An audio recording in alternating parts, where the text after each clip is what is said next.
I was having dinner alone at the same diner my late wife and I had visited every Friday for over 30 years when I spotted a pregnant waitress who looked painfully familiar. The moment she lifted her head, my heart froze. It was my daughter-in-law, the woman everyone believed had abandoned my son months ago. The second she recognized me, she rushed into the kitchen. I followed her, desperate for answers. But what she told me behind those swinging doors shattered everything I thought I knew. I am genuinely grateful you chose to spend this time here. Tell me something. Where in the world are you watching from right now? Drop your city or country in the comments. Every single response means something to me. One thing before we go further, certain elements of this story have been crafted for narrative and learning purposes. Names and locations are coincidental, but the lesson waiting at the end of this story is something I believe you needed to hear. Every Friday night for 31 years, Margaret and I sat at the corner booth of Lou's Diner on the intersection of Broad and High Street in Columbus, Ohio. She always ordered the pot roast. I always ordered the meatloaf. We argued about the same things, whether the coffee was too weak, whether the booth cushion needed replacing, whether the waitress with the red sneakers was flirting with the cook.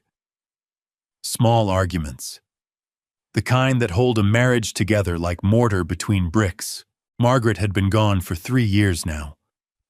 But I still came every Friday. I still sat in the corner booth. I still ordered the meatloaf. My name is Harold Mercer. Most people call me Hal, and I am 67 years old. I built Mercer Freight from nothing over 35 years.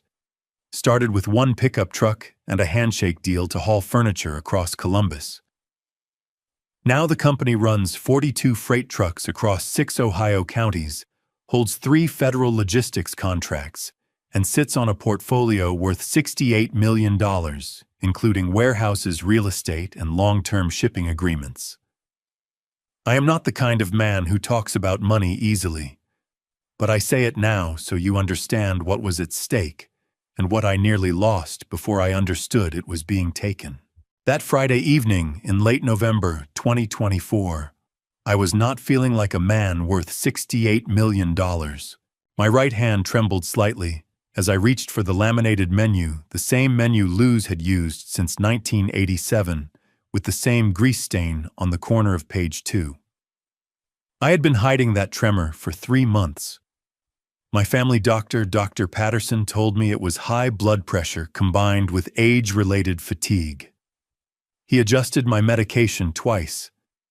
The dizziness kept coming anyway, sudden disorienting waves that hit me hardest in the mornings, usually an hour or so after my first cup of coffee. "You doing okay tonight, Hal?" said Darlene, the Friday night waitress, appearing at my elbow with a pot of decaf. She was 53, built like a woman who had carried heavy trays for 30 years, which she had. "Fine as I'll ever be," I told her, turning the coffee cup right side up. "Just the meatloaf tonight, Darlene, and some water." "Same as always." She scribbled on her pad without looking down. "You want the green beans or the corn?" "Green beans." "Well, Margaret always got the corn," she said, not unkindly. "I know it," I said. "Green beans for me." She refilled the table's sugar caddy and moved on. I looked out the window at the November dark, pressing against the glass. The parking lot of Lou's Diner held maybe a dozen cars, minivans, pickup trucks, one old Buick with a cracked taillight. This was not the kind of place where people came to be seen. It was the kind of place where people came because the portions were honest, and nobody asked too many questions. My son Nathan had called that afternoon. He called most afternoons lately, checking in, he said, asking about my health, my appetite, whether I was sleeping enough. 3 months ago, he had started bringing me coffee every morning from Rosie's Roast on 5th Avenue. A large, dark roast, no sugar. He said it was his way of looking after me since Margaret passed. I had felt grateful for it. Genuinely grateful in the way a man feels when he realizes his adult child has finally started paying attention. I turned the coffee cup in my hand and thought about Nathan. 38 years old, tall like me but thinner with Margaret's dark eyes and her way of tilting his head when he was listening or pretending to listen.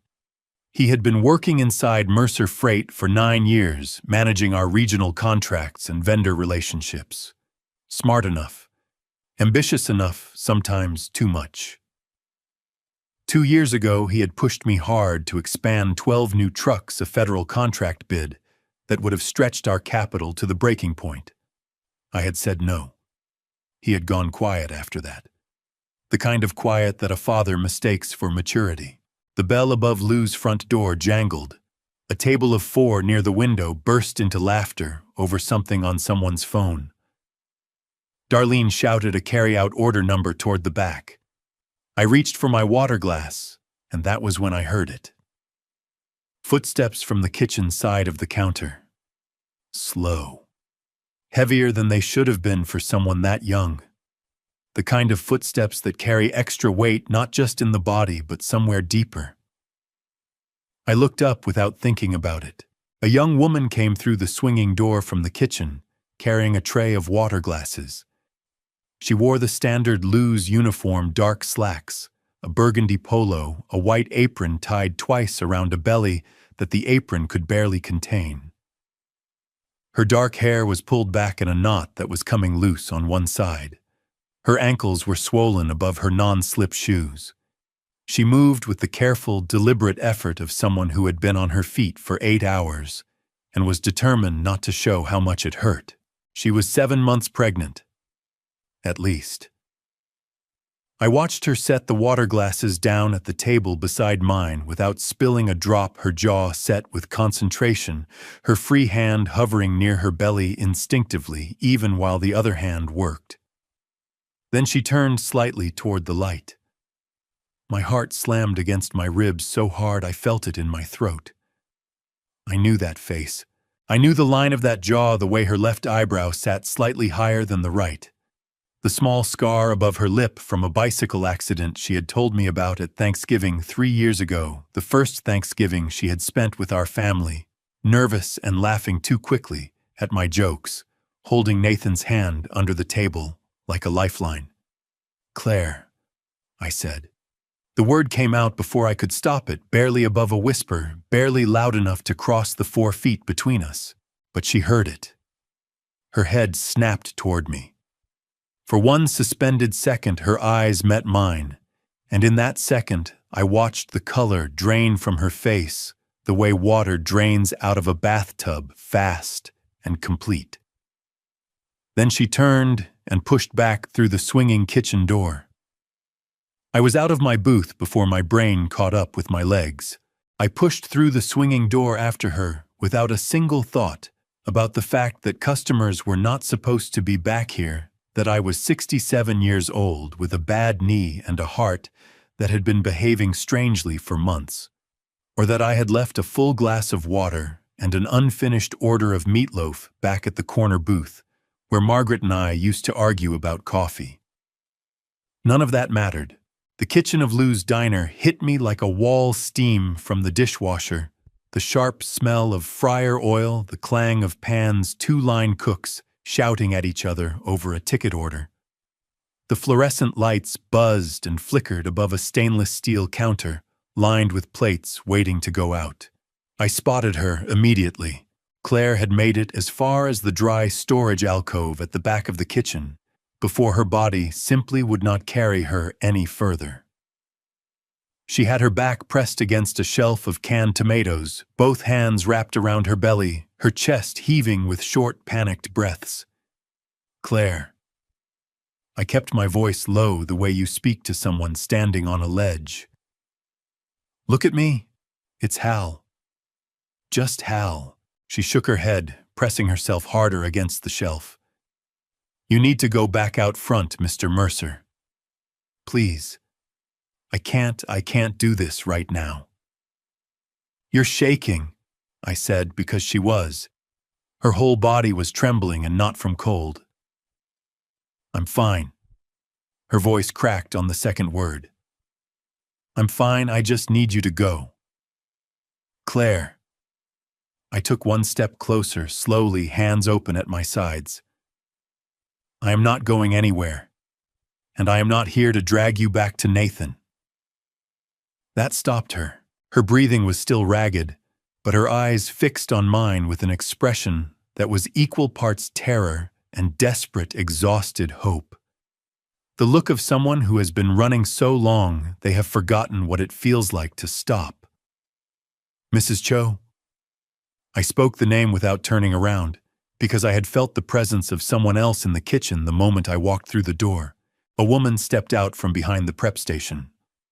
She was 58 or so, Korean-American, compact and sure on her feet, in the way of someone who had owned this kitchen for decades. She looked at Claire, then at me with the calm assessment of a woman who has seen more complicated situations than most people ever will and has learned to read them fast. "You her family?" she asked me directly. "Father-in-law?"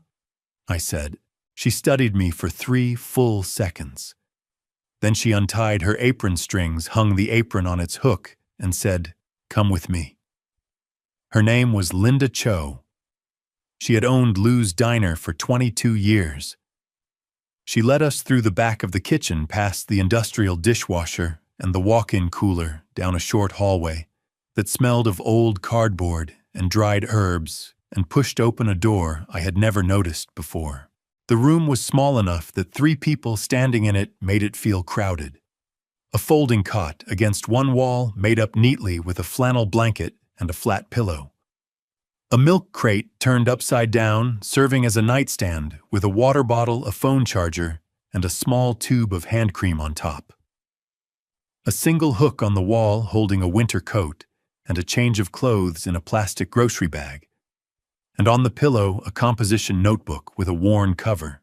I stood in the doorway of that room for a long moment without moving. "She came to me in the middle of November," Linda said from behind me, her voice matter-of-fact in the way of someone who has decided that facts are kinder than emotions right now. "Knocked on the back door at 6 in the morning asking if I needed kitchen help. I could see she was pregnant. I asked her how far along. She said almost 7 months. Linda paused. She had been sleeping in her car for 3 weeks before that. The air went out of my lungs. "In November," I said. My voice came out strange, flat and thin, like a wire pulled too tight. "In November," Linda confirmed. "I gave her the storage room. I gave her the job. She works hard, never complains, never asks for anything she hasn't earned." She looked at Claire, not at me, when she said the next part. "And she made me promise not to tell anyone she was here." Claire had settled herself onto the edge of the cot, one hand pressed to her lower back, the other resting on her belly. She would not look at me directly. She stared at a fixed point on the floor between us, her jaw tight, her eyes red but dry, a woman who had already spent all her tears a long time ago and had nothing left to cry with. "Claire," I said. My voice broke in the middle of her name and I could not stop it. "You slept in your car. In November. Pregnant." "I was okay," she said quietly. "The car had heat." "That is not—" I stopped. Started again. "That is not what I'm saying, and you know it." She finally looked up at me. "What do you want me to say, Mr. Mercer? That I should have done something different? Maybe I should have.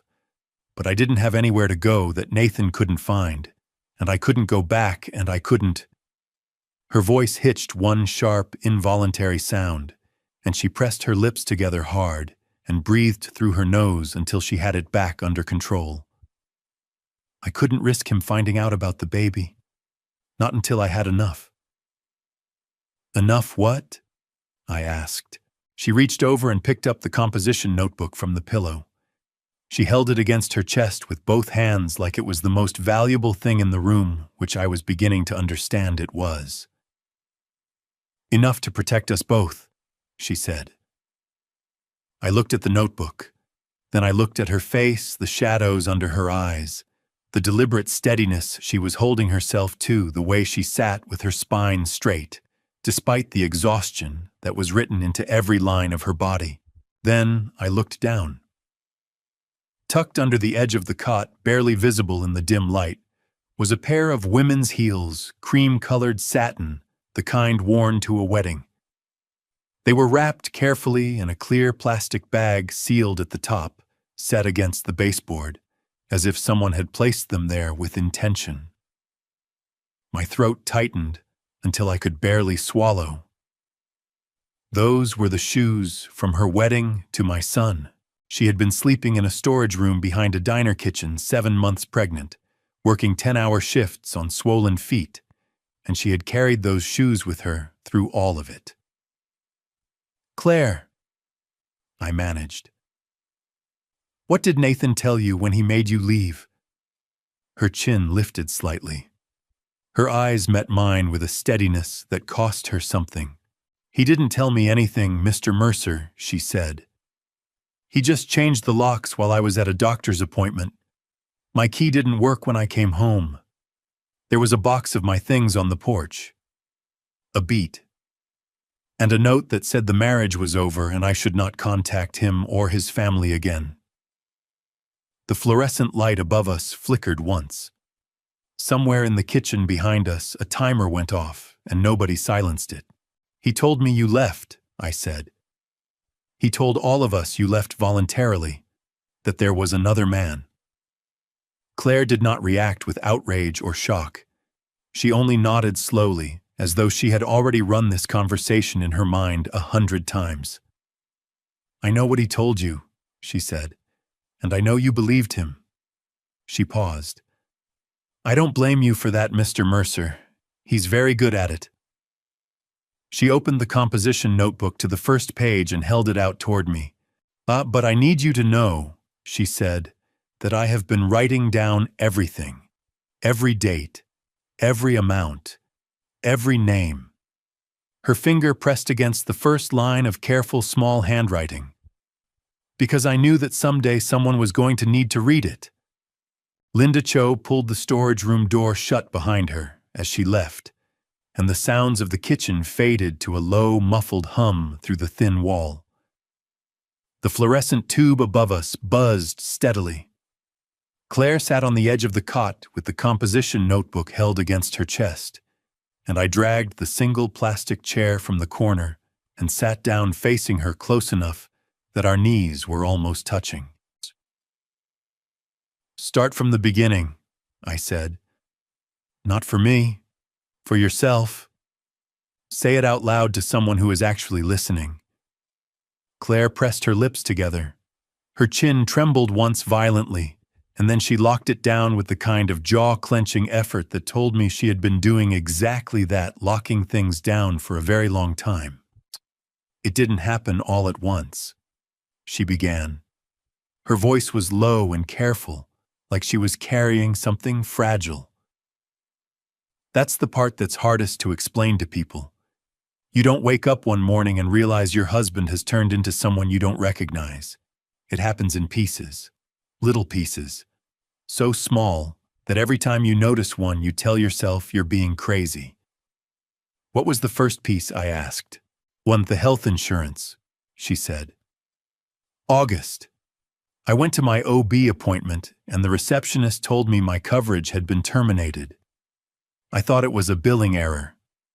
She opened the notebook to a dog-eared page and turned it toward me. Her handwriting was small and precise, dates running down the left margin like a ledger. "I called the insurance company from the parking lot. They told me I had been removed from the policy in May, 3 months earlier." Nathan never said a word. My stomach dropped. "He removed you from the insurance while you were pregnant." "While I was 11 weeks pregnant," she said. "Yes." She turned another page. "September, he removed my name from the lease on the house. I found out when the landlord called to confirm a change of occupancy. October, he canceled the joint checking account and opened a new one in his name only. November 1st, he changed the emergency contact listed for me at his office from my name to hers.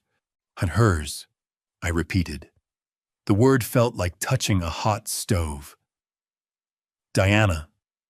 Claire nodded. Diana Cole. She started coming around about 8 months ago. Nathan introduced her as a vendor contact, a sales rep for one of your freight partners. She paused. But she wasn't there for the freight business, Mr. Mercer. She was there for the business of getting rid of me. How long before you understood that? About 3 weeks after she started coming to the house for dinner. Claire's voice hardened slightly at the edges. She sat at my kitchen table and ate the food I cooked and talked to Nathan like I was the guest, and she was the one who belonged there. And Nathan let her. He laughed at her jokes. He refilled her glass.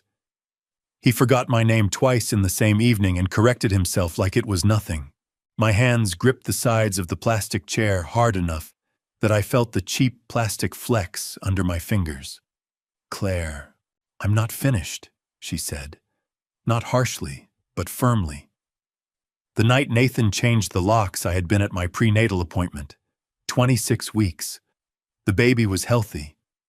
I remember the doctor showing me the heartbeat on the screen, and I was so relieved that I bought myself a cup of tea from the machine in the lobby just to celebrate a little. Her voice dropped. I came home and my key didn't work. I stood on the porch for 10 minutes trying the key over and over because my brain wouldn't accept what was happening.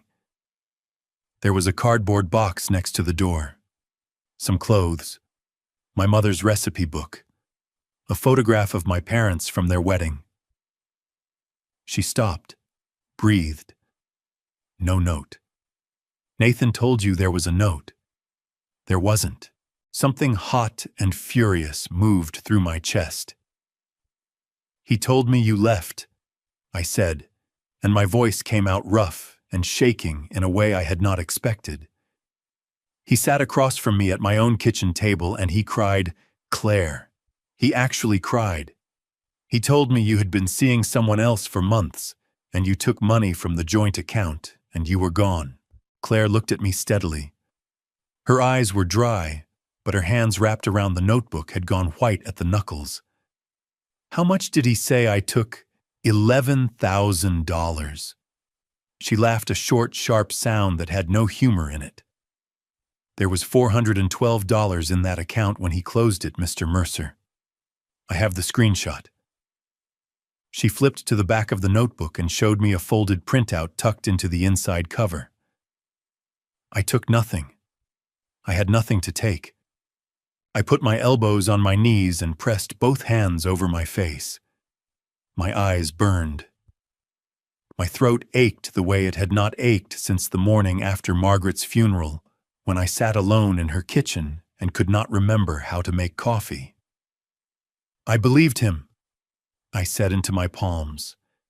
God help me, I believed every word he said. I know you did. Her voice was not accusatory. It was something worse. It was understanding. He's your son. Of course you believed him. I dragged my hands down my face and looked at her. Why didn't you come to me? Why didn't you call me directly? Claire set the notebook down on her knee. Her expression shifted, something complicated moving behind her eyes, equal parts grief and hesitation. I did, she said quietly. I tried. 3 times in August I drove to your house, Mr. Mercer. 3 times. She exhaled slowly. Every time Nathan answered the door. He told me you were resting, that you weren't feeling well, that it wasn't a good time. She held my gaze. And then he said something that scared me badly enough that I stopped trying. I sat very still. What did he say? She reached into the front pocket of her apron and pulled out a folded piece of paper, worn soft at the creases, as if it had been unfolded and refolded many times. She held it out to me. He slipped this under the windshield of my car after the 3rd visit, she said. Read it. I unfolded the paper. The handwriting was Nathan's. I would have known it anywhere. If you come back here again, I will tell my father you threatened me. I will have you assessed. Nobody will believe a woman with a history of emotional instability. You will lose the baby. Walk away now, and at least you keep that." The paper shook in my hand. Not because my hand was trembling from the medication, because I was shaking with a rage so cold and clean it felt like standing in a February wind with no coat on. "Claire," I said. My voice had dropped to something I barely recognized. "There is one more thing I need you to tell me. You said earlier tonight that what you had to say was about my health." I looked up from the note. "Tell me what you meant." She held my gaze. Her chin was steady now. Her voice when it came was quiet and absolutely certain. "Your coffee, Mr. Mercer," she said. "The coffee Nathan brings you every morning." She pressed her hand flat against the open notebook page. "We need to talk about what's in it." The storage room felt smaller than it had 5 minutes ago. I folded Nathan's note carefully and set it on top of the composition notebook in my lap. My hands were not shaking from the medication now. They were shaking from something else entirely, a cold, grinding recognition that had been working its way up from my gut since the moment Claire said the word coffee. "Tell me everything," I said. "Don't soften it." Claire leaned forward on the cot, both elbows on her knees, and looked at me the way a person looks at someone they are about to hurt on purpose because the alternative is worse. "Diana has a cousin who works at a pharmacy over in Westerville. His name doesn't matter. What matters is that she knows enough about medications to be dangerous." She paused. "Amlodipine. Do you know what that is?" "My blood pressure medication," I said. "Dr. Patterson put me on it 18 months ago." "Right. 5 milligrams once a day. That's the normal therapeutic dose." Claire's voice was steady and precise, the voice of a woman who had rehearsed this conversation many times in the dark. "In higher doses, say 15 or 20 milligrams, amlodipine causes severe dizziness, fatigue that no amount of sleep fixes, hand tremors, confusion. Especially in men your age, it can look exactly like natural decline.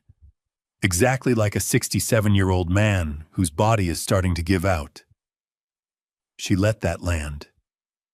"Nathan has been dissolving extra tablets into your coffee every morning, Mr. Mercer. I watched Diana hand him the pills in a small plastic bag the second week of September. I wrote the date down." She opened the notebook and pointed to the entry. "September 14th. N received PKG from DC kitchen counter, small zip bag white tablets crushed. That was the same week your dizzy spells started getting worse, wasn't it?" The bottom dropped out of my stomach. I thought about every morning for the past 10 weeks. Nathan arriving with the large, dark roast from Rosie's Roast, setting it on my kitchen counter with a smile. "Drink up, Dad, you need the energy." Me wrapping both hands around the warm cup and feeling grateful, genuinely, completely grateful that my son was paying attention. "Lord Almighty," I said. The words came out barely above a breath. "I know." Claire's voice tightened. "I know, and I'm so sorry I didn't find a way to tell you sooner. I tried to figure out how to get to you without Nathan knowing. Every option I came up with, calling, writing, showing up, he had already closed off." I stood up from the plastic chair because I could not sit still anymore. The storage room was too small to pace in, but I tried anyway, 2 steps toward the door and 2 steps back, my hand pressed flat against my sternum where my heart was hammering at a rate that Dr. Patterson would not have approved of. "How long have you known?" I demanded. "Since the end of September," she said. 6 weeks after I saw Diana hand him the bag. 6 weeks. I stopped moving and looked at her. "Claire, you've known for 6 weeks that someone was poisoning me, and I've spent those 6 weeks building a case that will actually hold up." She said, her voice rising slightly for the first time, not in anger, but in urgency. "Mr. Mercer, If I had called the police in September with nothing but what I saw from across a kitchen, what would have happened? Nathan would have said I was lying. Diana would have said the same. And you. She stopped herself. And I would have believed them. I finished. She held my gaze without flinching. Yes, I put my back against the shelving unit and let it take some of my weight. The canned goods pressed cold through my shirt. I thought about the morning 2 weeks ago when I had gripped the bathroom sink for 3 full minutes, waiting for the room to stop spinning, convinced I was about to have a stroke. I had not told anyone. I had been too proud. "Tell me about Margaret," I said suddenly. "Tell me about why you stayed." Something shifted in Claire's face, a softening that moved through her like a wave and left her looking for just a moment, like the young woman Nathan had brought home to Sunday dinner 4 years ago. The one who had laughed too quickly at my jokes and squeezed Nathan's hand under the table. "2 years into the marriage, things got bad between us," she said. "Not what they are now, just bad. Nathan was pulling away. I didn't understand why. I had already decided it was over." She looked at the notebook in her lap. "I wrote the divorce papers myself. I had them in my purse. I drove to your house one Sunday afternoon, intending to tell your wife I was leaving." Her voice softened further. "But when I got there, Margaret took one look at my face and sat me down in her kitchen and made tea. And she told me about you, about the year you worked 7 days a week and forgot her birthday and missed her surgery because of a freight contract in Cleveland." My throat closed. "She told me she had written divorce papers too," Claire continued. 32 years ago. She told me she tore them up in that same kitchen at that same table." A faint, heartbroken smile crossed Claire's face. She said, "A good man can get lost, honey, but a good woman knows the way home." And I believed her. The smile faded. "I tore up my papers that afternoon, Mr. Mercer, right there in Margaret's kitchen, and I went home and I tried harder." I could not speak. "She saved my marriage," Claire said quietly. "And Nathan repaid that by turning it into something she never could have imagined." I pressed my fingers hard against my eyes and held them there. My chest ached with the specific punishing grief of a man who has just understood that the woman he loved had tried to hold everything together from the beyond, and that her kindness had unknowingly kept someone he loved in harm's way. Margaret saw something worth saving. I finally said, my voice rough and unsteady. "She was right about that, Claire. She was wrong about Nathan. But she was right about you." Claire's eyes finally filled, not spilling over, just filling, shining under the fluorescent light. "What do we do now, Mr. Mercer?" she asked. I straightened up from the shelving unit. The cold from the cans was gone. Something else had replaced it, something that felt for the first time in months like clarity. "First," I said, "you stop calling me Mr. Mercer. It's Hal." I picked up the composition notebook from her hands and held it carefully. "Second, tomorrow morning, when Nathan shows up at my door with that coffee, I am going to smile and say thank you." I met her eyes. "And then I am going to find out exactly what he has been putting in it." I drove Claire to the Fairfield Inn on Airport Drive at 11:30 that night. I booked the room under Roy's name, Roy Casper, my driver of 14 years, paid cash at the front desk, and told the night clerk it was a family situation. The clerk did not ask follow-up questions. People rarely do when a 67-year-old man pays cash and looks like he has been crying in a parking lot, which I had been briefly on the way over. I waited until Claire's room light came on before I pulled out of the lot. The drive home took 22 minutes. I know because I counted traffic lights the whole way. Something Margaret used to tease me about, said I turned everything into a project when I was scared. She was right. 12 lights between the Fairfield Inn and the house on Elmwood Drive. I hit 9 of them red. The house was dark when I pulled into the driveway. I had left without turning on the porch light, which I never did. Margaret had always turned on the porch light. 3 years since she passed, and I still walked into a dark house every single night and felt the specific hollow surprise of it every single time. I did not go to bed.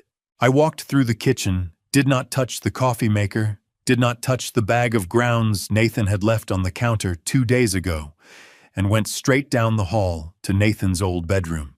I had not changed it much since he moved out. A desk, a bookshelf, a closet full of things he had decided he did not need when he upgraded to a penthouse apartment downtown.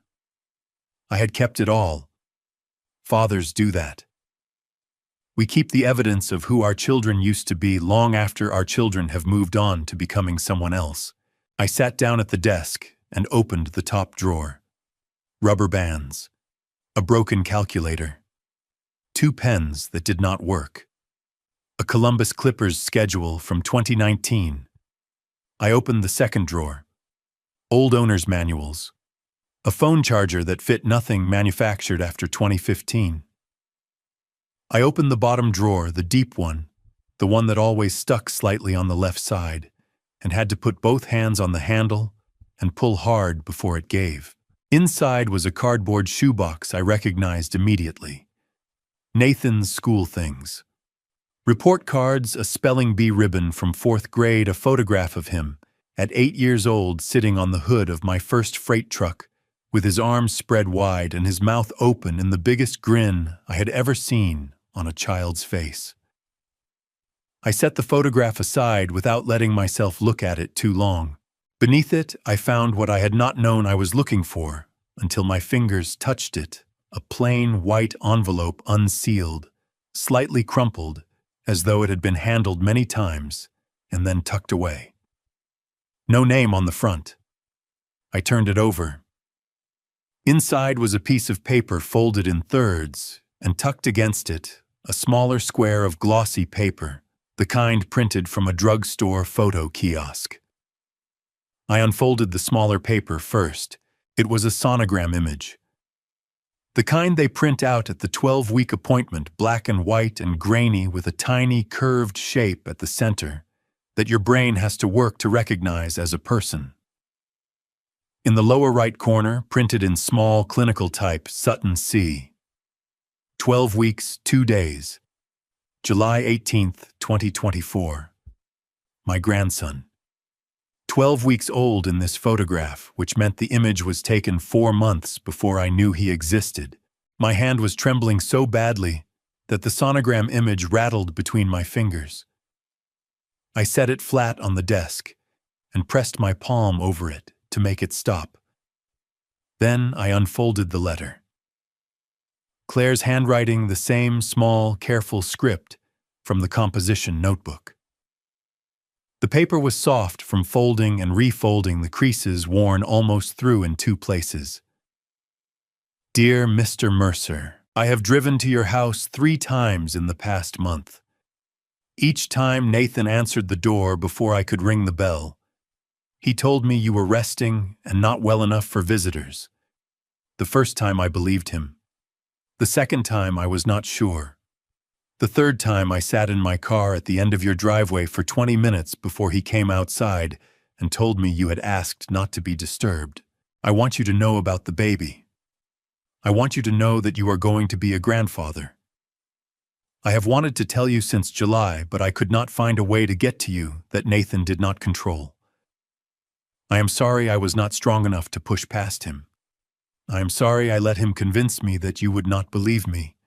I should have tried harder. His name is going to be Lucas. I decided that last week. I thought you should know that too. Claire. Below her name in pencil lighter ink, added later the letters slightly less steady. I left this letter in Nathan's desk by accident when I came to get my winter coat after he changed the locks. I don't know if he found it. I don't know if it matters anymore, but I couldn't throw it away. I sat at Nathan's old desk in the dark bedroom and held that letter in both hands. 3 times. She had driven to this house 3 times to tell me about Lucas. 3 times my son had stood at his own father's front door and turned her away with a lie he's resting. He's not feeling well, he asked not to be disturbed, while I sat 20 feet away in the living room, watching the evening news and eating a TV dinner and telling myself I was doing fine. The burning behind my eyes built until it became impossible to blink back.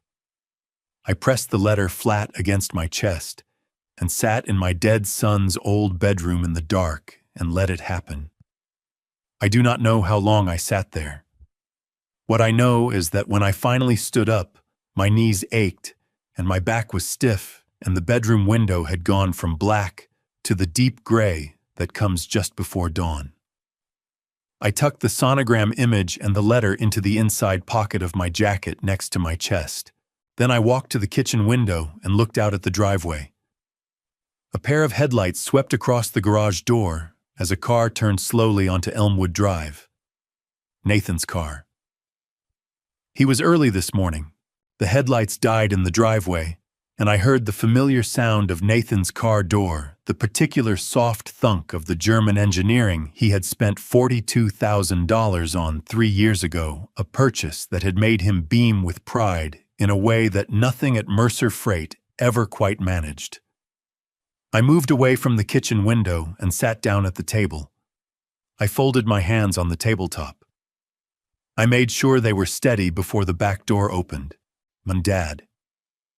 Nathan's voice came first, then the rest of him, tall, dark coat, a paper cup holder from Rosie's Roast, balanced in one hand with 2 large coffees, which was new.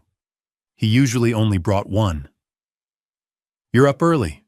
I saw the kitchen light on when I pulled in." "Couldn't sleep," I said. "Old man problems." He set the coffees on the counter and shrugged off his coat with the easy, unhurried movements of a man who believes the morning belongs to him. He was wearing a gray Henley and dark jeans hair still damp from the shower. He looked rested. He looked comfortable. He looked like a man without a single weight on his conscience, and the sight of it hit me somewhere deep and vicious that I kept carefully off my face. I brought 2 today," he said, setting 1 cup in front of me. "Thought we could sit together for once. You eat anything this morning?" "Not yet," I said. I wrapped both hands around the cup, felt the warmth of it. "This is enough for now." Nathan pulled out the chair across from me and sat down, stretching his long legs under the table the way he had done since he was 15 years old. He picked up his own cup and leaned back. "You look tired," he said, studying me with an expression of careful concern. "More than usual. Those dizzy spells come back yesterday." "Little bit, chum," I said. "Morning's the worst time." He nodded slowly, as though this confirmed something he had already suspected. "I've been thinking, Dad. Maybe it's time to talk about bringing someone in. You know, a home health aide. Just a few hours a day help you keep on top of the medication schedule, make sure you're eating right." He tilted his head slightly, the way Margaret used to tilt her head, and the resemblance twisted the knife. "I worry about you being out here alone."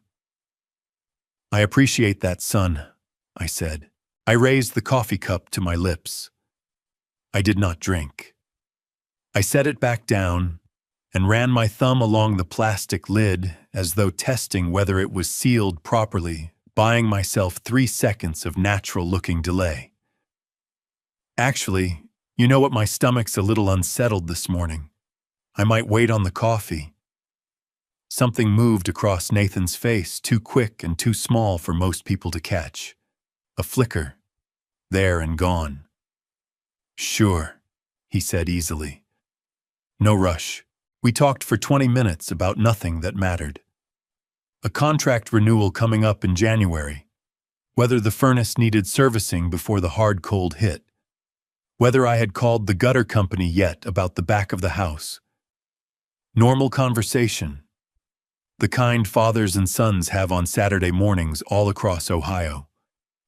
I watched him the entire time. I watched the way he kept glancing at my coffee cup. I watched the way his shoulders held a faint, constant tension that had nothing to do with the topics we were discussing. I watched his eyes track the cup every time I shifted in my chair, the same way a man watches a card he has placed face down on a table, checking without appearing to check that it has not been turned over. After the furnace and the gutters, there was a brief lull. Nathan drained the last of his own coffee and stood carrying the empty cup to the trash. "I should get going," he said. "Got some things to sort out this weekend." He paused at the counter and nodded toward my untouched cup. "You sure you don't want that before it gets cold? I had them make it the way you like." "Leave it for later," I said. "I'll heat it up." He studied me for just a half-second longer than was natural. "Okay, Dad," he said. "Call me if the dizziness gets bad." "I always do," I said. He pulled on his coat. He picked up his keys from the counter. He walked to the back door, opened it, and paused with one hand on the frame. "Love you, Dad," he said. 38 years of hearing those 3 words from my son's mouth. This was the first time they made my stomach turn. "Drive safe," I said. The door clicked shut. I sat at the kitchen table and looked at the coffee cup in front of me for a long moment. Then I stood up, opened the cabinet under the sink, and found a clean Ziploc bag left over from last summer's fishing trip. I sealed the coffee cup inside it, carefully pressing out the air, and set it on the counter. Then I picked up my phone and scrolled to a number I had not called in 8 years, Dr. James Howell. We had been in the same bowling league back when Margaret was alive. He was a quiet, precise man who did not gossip and did not panic, which was exactly what I needed right now. He picked up on the 3rd ring.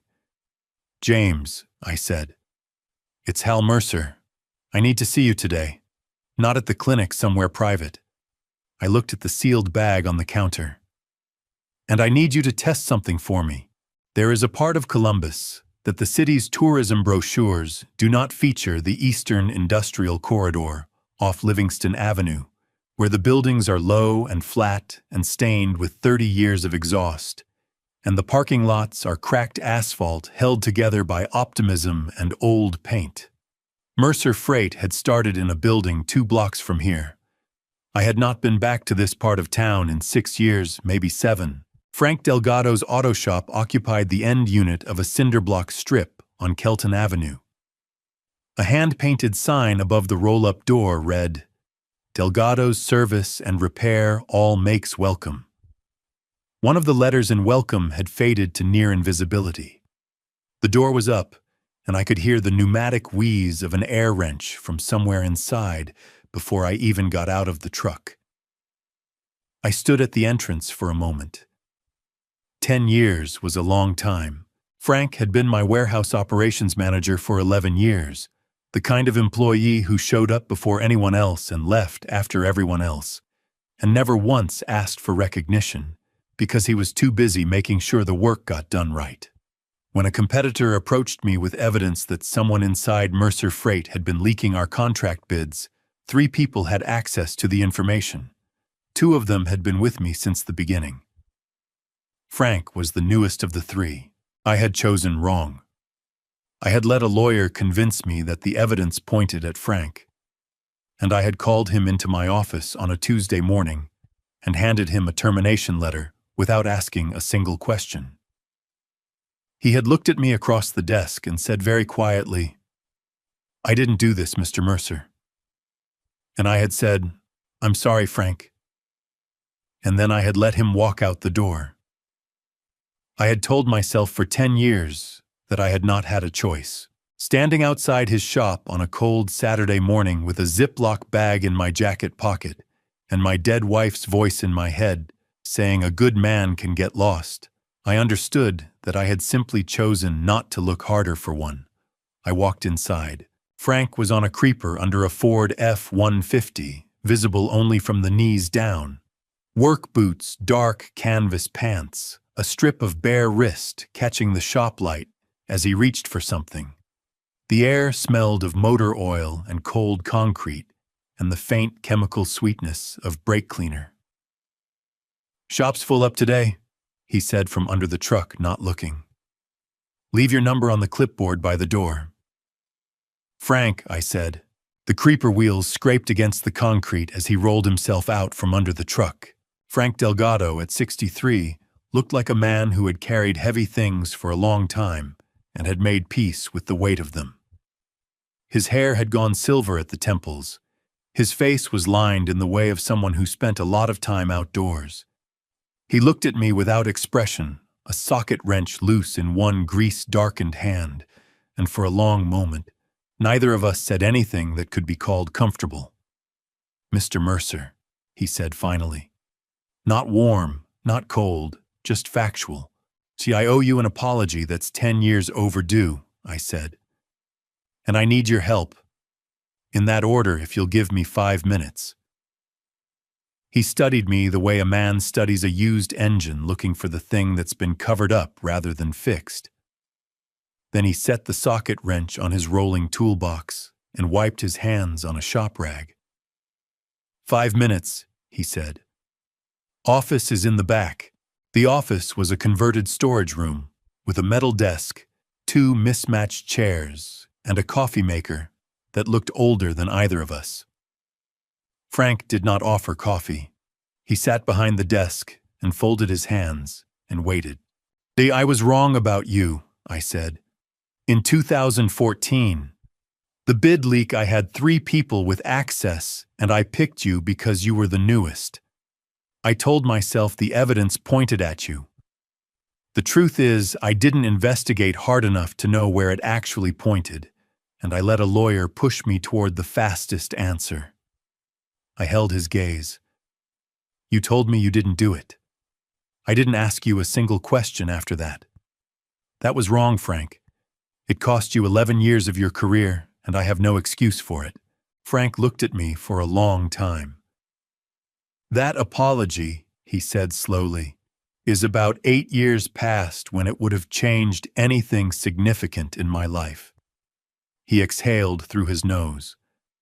"But I appreciate you saying it to my face instead of through a lawyer." "That's fair," I said. He reached into the top drawer of his desk, without looking away from me, as though he had been rehearsing this moment in his mind for longer than I realized. He set a USB drive on the metal surface between us. Black standard size, the kind you buy in a 3-pack at Walgreens. "I've been waiting to know how to get this to you for several months," he said. I looked at the drive. "What's on it?" "My buddy Ray works accounting for a small freight outfit over in Lancaster," Frank said. "About 8 months ago, Nathan approached their owner about buying the company.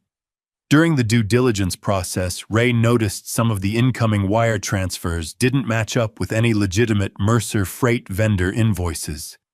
He pulled the transaction records before the deal fell through." Frank pushed the drive across the desk with one finger. 14 transfers, 18 months. The money came out of Mercer Freight operating accounts and landed in 3 LLCs that Ray could not connect to any real business activity. My jaw tightened. "How much?"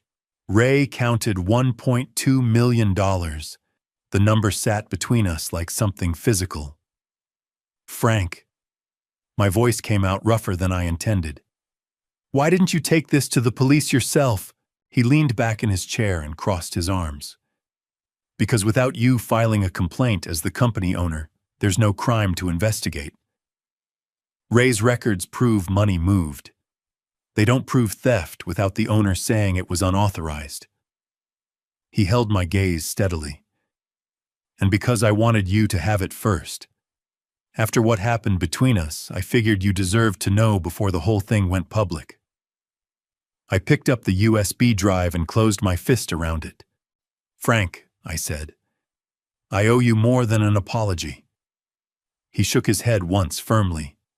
"Don't. Not today." He stood and picked up his shop rag again. "Go do what you need to do, Mr. Mercer. We can talk about the rest of it after. I stood and extended my hand. He shook it brief, firm, the handshake of a man who has decided to let something go without pretending it was nothing. I walked back out through the shop into the cold November air, the USB drive in my pocket, alongside the Ziploc bag. Two small objects. Between them enough to bring down everything Nathan had built on top of my life. I had one more stop before nightfall. We are halfway through Hal's story, and the hardest part is still ahead. Before Dr. Howell opens that folder and tells me what my own blood is carrying, drop a comment. Tell me what you think he is going to find. I want to know if you saw this coming before I did. Note some elements of this story have been shaped for storytelling purposes. Names and details are coincidental, but the lesson in what follows is something worth staying for. Dr. James Howell's private practice was not the kind of place that appeared in any insurance network directory.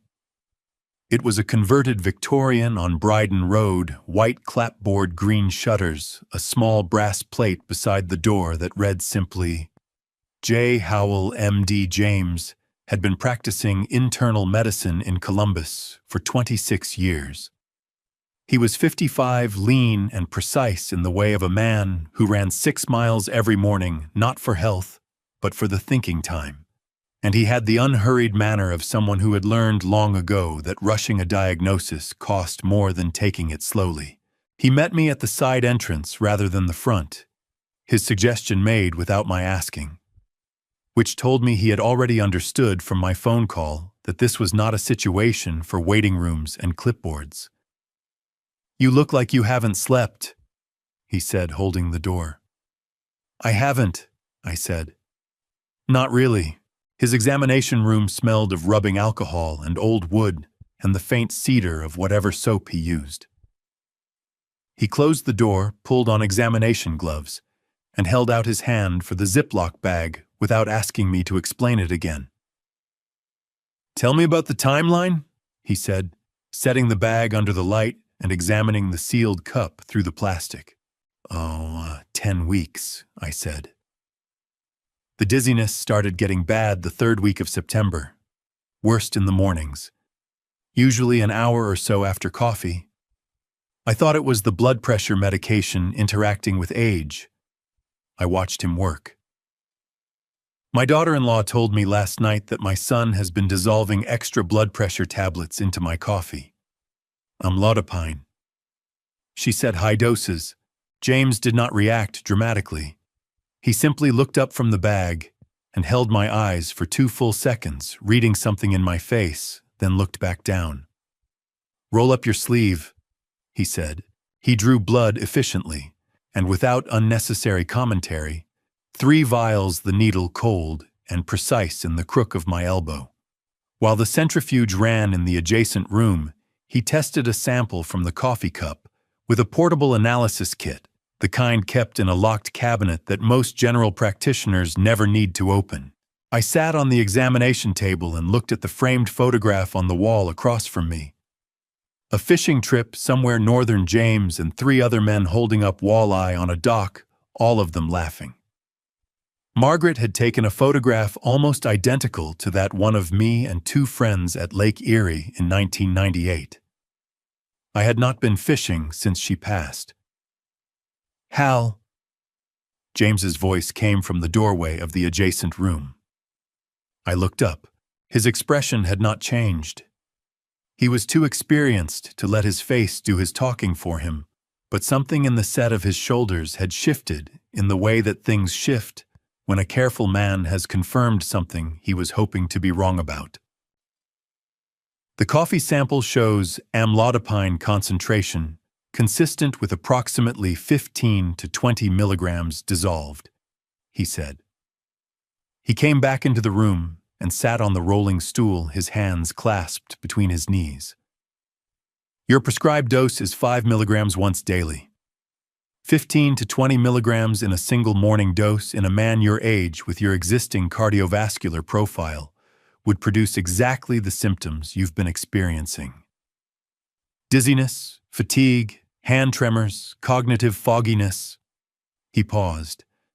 Taken consistently over 10 weeks, it would also begin stressing your kidneys and causing the kind of blood pressure instability that looks on a routine checkup like natural age-related decline. The examination room was very quiet. Outside, a car passed on Bryden Road. A dog barked once, 2 houses down, and stopped. "How bad is it?" I asked. "The damage so far?" "Your blood work will tell me more precisely, but based on your symptoms and the concentration in that sample." He chose his next words carefully. "You need to stop exposure immediately, which I assume you have already done." "Since last night," I said. He nodded. "I'm going to start you on a protocol to help your kidneys clear the excess.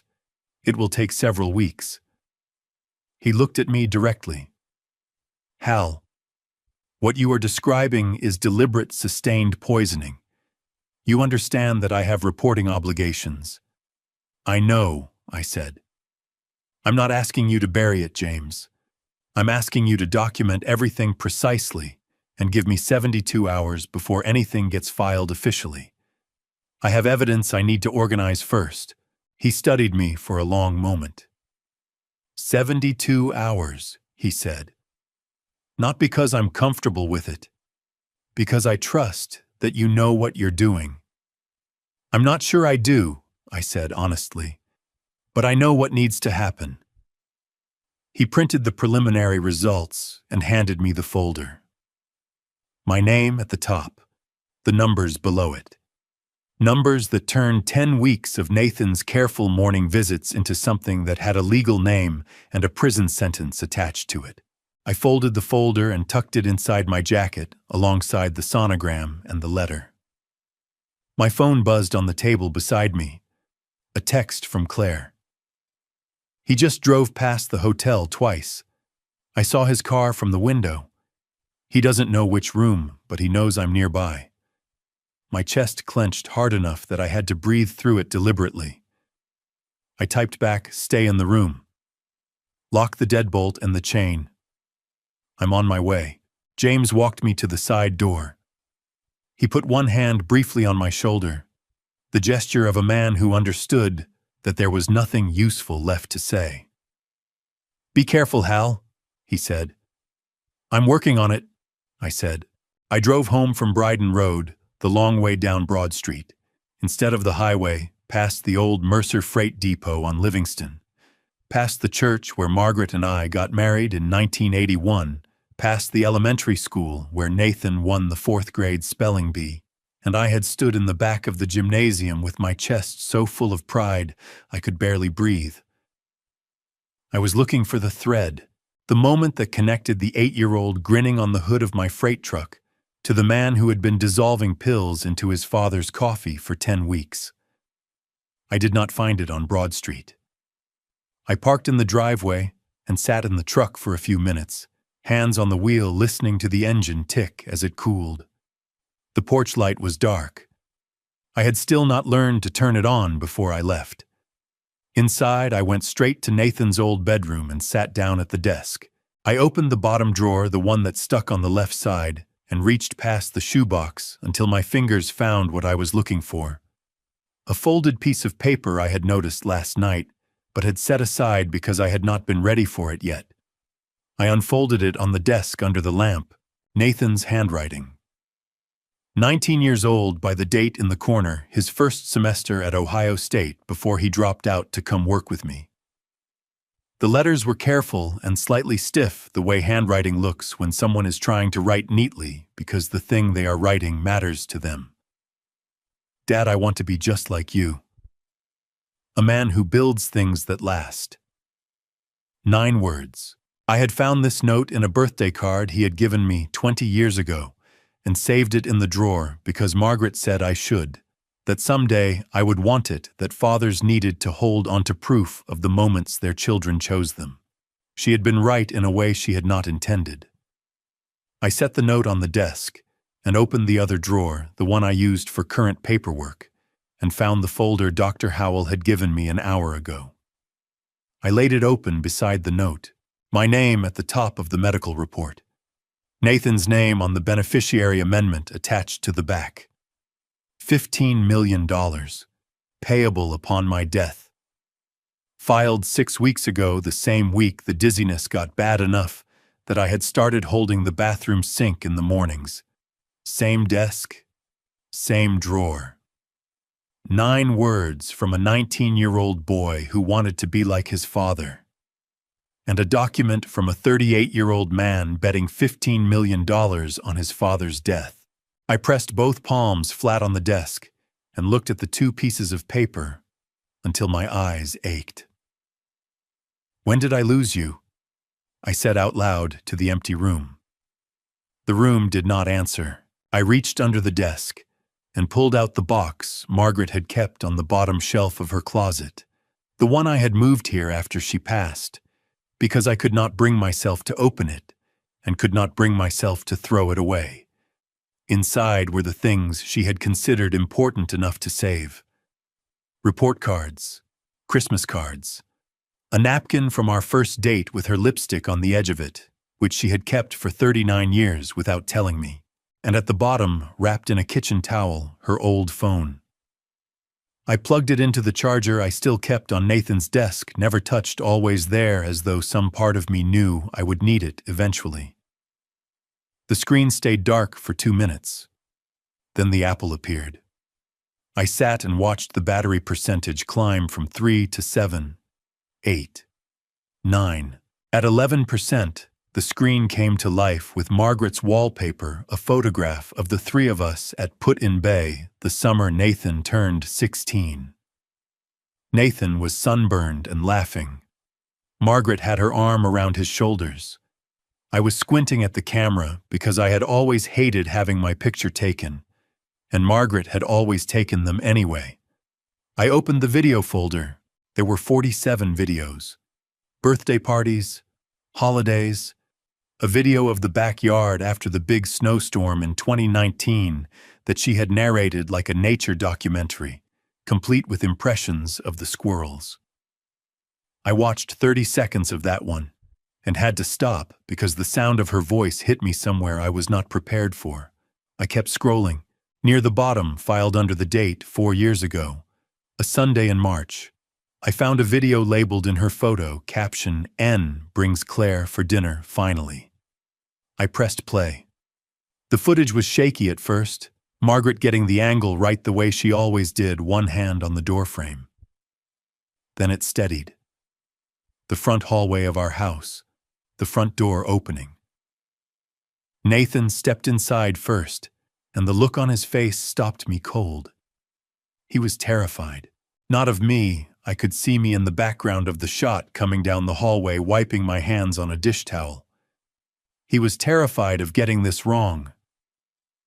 His shoulders were hunched slightly, his jaw set, and he was turning to look back at the door with the expression of a man who has done something that matters enormously to him and cannot quite believe it is actually happening. Claire came in behind him. She was 23 in this video, younger than I remembered, and she was holding a bunch of grocery store tulips in both hands, the way a person holds something when they do not know what else to do with their hands.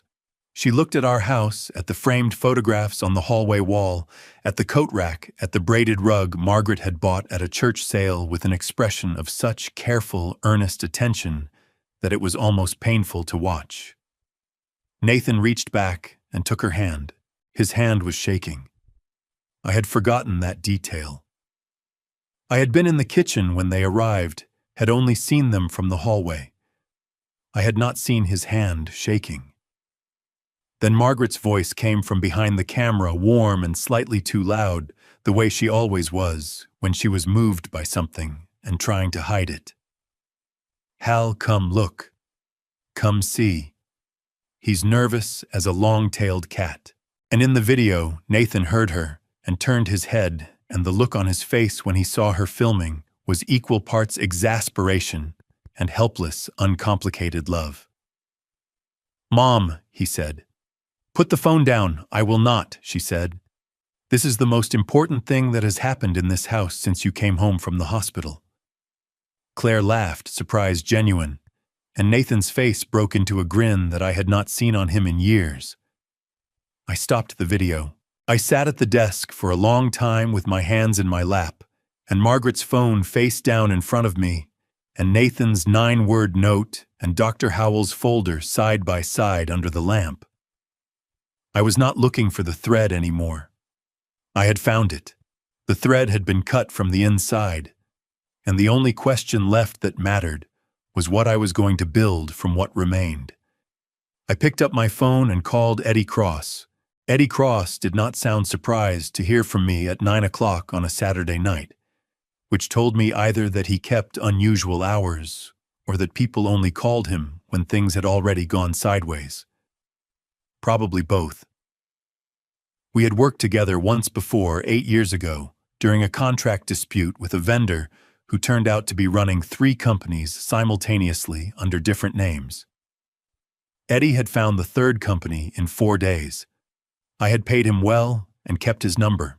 I need surveillance on 2 people starting tomorrow morning, I told him. My son Nathan Mercer and a woman named Diana Cole. I want to know where they go, who they meet, and whether either of them goes near the Fairfield Inn on Airport Drive. Timeline, he said. 72 hours to start. Rates the same as last time. Fine, I said. I'll have your retainer transferred in the morning. I hung up and went to bed, which was not the same thing as sleeping. Sunday morning arrived gray and cold, the kind of Ohio November sky that looks like it has given up on the concept of sunlight. I was showered and dressed by 7 at Paula Hines' office by 8:30. Paula had been a forensic accountant in Columbus for 19 years. I had hired her firm for an internal audit 5 years back.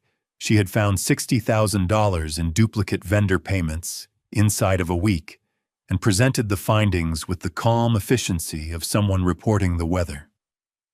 She was 45, direct in the way of a person who dealt exclusively in numbers and had long since run out of patience for anything that couldn't be verified. She met me at the door of her office building on North High Street, coffee in hand, and held the door without saying good morning. I appreciated that.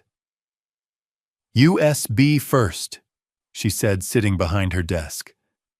Walk me through what you know while I pull the files. I set the USB from Frank Clare's composition notebook and Dr. Howell's folder on her desk. I talked. She listened without looking up, her fingers moving over the keyboard with the fast, precise rhythm of someone who had been doing this long enough that the typing was automatic. For 20 minutes, the only sounds in the room were my voice and her keyboard, and the occasional ping of her second monitor flagging something for review. Then she stopped typing. "Hal," she said. "Come look at this." I came around the desk and looked at her screen. She had the 14 wire transfers lined up in a spreadsheet: dates, amounts, destination, account numbers. Each transfer had gone to one of 3 LLC accounts. She had pulled the LLC registration records from the Ohio Secretary of State database. "These 3 LLCs," she said, pointing with her pen, "registered within a 6-week window 18 months ago. Registered agent is listed as a woman named Sandra Cole." "Cole," I said. "In Diana Cole's mother," Paula said. "Sandra Cole of Gahanna, Ohio, 71 years old. I doubt very much she knows her name is on these documents." She scrolled down. "The primary signatory on all 3 operating agreements, the person who actually controls the accounts, is listed as D. Cole. Diana." She turned in her chair and looked up at me. "Nathan signed the transfer authorizations on the Mercer Freight side, but the architecture of these LLCs, the structure, the timing, the use of a family member's name as the registered agent, this was not Nathan's idea." I pulled the second chair around and sat down heavily. "He's not smart enough for this." "He's smart enough," Paula said carefully. "But this is a different kind of smart. This is someone who has done this before or studied how it's done carefully enough to approximate experience." She turned back to the screen. I'm going to check Diana Cole against the Ohio Business Registry for the last 10 years. She typed. She waited. She made a small sound that was not quite a word. There, she said. 2017. Diana Cole listed as financial consultant for a small manufacturing company in Akron. That company dissolved in 2018 with unresolved creditor claims of $340,000. She pulled up another record. 2019. Different company, Hamilton County. Same pattern, Diana as consultant company dissolved creditors, unpaid $280,000 unaccounted for. She looked at me steadily. She has done this before, Hal. Nathan is not her first. The room felt smaller than it had when I walked in. She found him, I said. She found him specifically. Someone with access to a freight company's operating accounts, a father whose trust fund disbursements would eventually transfer to him, and enough personal resentment to look the other way. Paula nodded slowly. Yes. I think she went looking for exactly that combination. I thought about the night Nathan came home quiet after I turned down his expansion proposal. The dinner he had with Diana 2 weeks later that he mentioned as a work meeting. The slow, steady withdrawal that I had read as disappointment and left alone because I told myself he needed space to process it. I had handed Diana Cole a door, and she had walked straight through it. How long to complete the full report? I asked. 24 hours, Paula said. Maybe less. She looked at the folder from Dr. Howell, which she had not touched. Hal, is that what I think it is? Medical documentation, I said. Yes. She looked at me for a moment with an expression that was not pity but was close enough to its edges that I had to look away. Go check on your daughter-in-law, she said quietly. I'll call you when I have everything. The Fairfield Inn looked exactly like every other mid-range hotel on Airport Drive, beige exterior, automatic doors, a lobby that smelled of carpet cleaner, and the continental breakfast that had ended 3 hours ago. I had stayed in 100 hotels like this over 35 years of freight business. I had never been so relieved to walk into one. Claire answered on the second knock. She had the chain on, I could see one eye, and a strip of her face through the 2-inch gap before she recognized me and slid the chain free. Nathan drove past again this morning, she said, stepping back to let me in. Twice. Same silver car, same direction, slowing down at the entrance both times. He doesn't know which room, I said. He's guessing at the building. For now, she said. She looked better than she had at Lou's diner she had slept, eaten something changed out of the uniform. But the shadows under her eyes had not gone anywhere, and she moved with one hand near her belly the way she had been doing since I first saw her, that constant, unconscious checking. I set my jacket over the desk chair and sat on the edge of the bed facing her. I told her about Frank and the USB, about Paula and the LLC records, about Dr. Howell and the folder in my jacket pocket. I told her all of it straight the way I would have reported figures at a board meeting, because she had earned that, and because she was the only person in this situation who had been paying attention longer than I had. When I finished, she was quiet for a moment. Not the silence of someone who has nothing to say. The silence of someone organizing what they already knew into the new shape I had just given it. Diana's done this before, she said finally, not a question. 2 companies, Ohio. Same pattern both times. Claire nodded slowly, pressing her lips together. I heard her on the phone once, maybe 7 months ago, talking to someone I assumed it was a friend. She said the setup phase is always the hardest part, you just have to be patient with them. She looked at me. I wrote it in the notebook, page 31. I didn't know what it meant at the time. I thought about Diana sitting at my son's kitchen table, patient, unhurried, as though she had always belonged there, and Claire had never existed at all. Claire, I said. I need to ask you something, and I need you to answer honestly, even if you think the answer will upset me. She met my eyes steadily. Ask. The recordings on the old phone. How much did you get? She stood up and went to the closet, reached up to the top shelf, and brought down a phone in a sandwich bag, sealed and labeled with a date in marker. She handed it to me. 14 months, she said. I started in September of last year when I heard Diana on that phone call. I charged the phone at work. I told Nathan the charger was for a backup work device. She sat back down on the edge of the bed.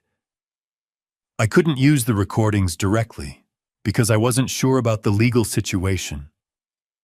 Ohio is a one-party consent state for recordings, which means I could legally record conversations I was part of. Conversations I only overheard in my own home are different. She paused. But as evidence supporting other documentation, Paula would know better than me how to use them. I turned the phone over in my hands. 14 months. While she was being erased from the lease and the bank account and the insurance policy. While she was cooking dinner for a woman wearing her clothes. She had been sitting in her own kitchen with an old phone hidden in a drawer, building the case that would eventually land in my jacket pocket. Claire. My voice came out rougher than I intended. You stayed in that house for 11 months after you knew about the medication, knowing what they were doing to me, knowing about the baby. I stopped, started again. You risked Lucas to protect me. Her chin came up. I risked Lucas to make sure you'd still be alive when it was over, she said quietly. There's a difference. My chest tightened until breathing required deliberate effort. I don't know how to. I stopped again. No, you don't have to, she said. Just finish it. I nodded. I set the phone carefully on the desk beside my jacket and stood up. I need to do something that is going to feel wrong, I said. Starting tomorrow morning, I am going to keep accepting Nathan's coffee. I am going to keep looking worse every time he sees me more tired, more confused, more like a man who is running out of time. I looked at her. I need him to think he's winning. Greedy people get careless when they think they're winning. Claire nodded. How long? Paula needs 24 hours to finish the financial report. Eddie Cross needs another 48 on surveillance. After that, I picked up my jacket. After that, it ends. My phone buzzed on the desk. Eddie Cross. I read the text and felt something cold settle behind my sternum. Subject N. Met with an estate attorney at private residence Sunday, 4 p.m. Meeting lasted 90 minutes. Also, Subject D met separately with travel agent, booked 2 tickets, destination unclear, departure window suggests 2 to 3 weeks. I read it twice. Then I held the phone out to Claire. She read it. Her face went very still in the way of someone who has just had a fear confirmed that they had been hoping was paranoia. They're not waiting anymore, she said.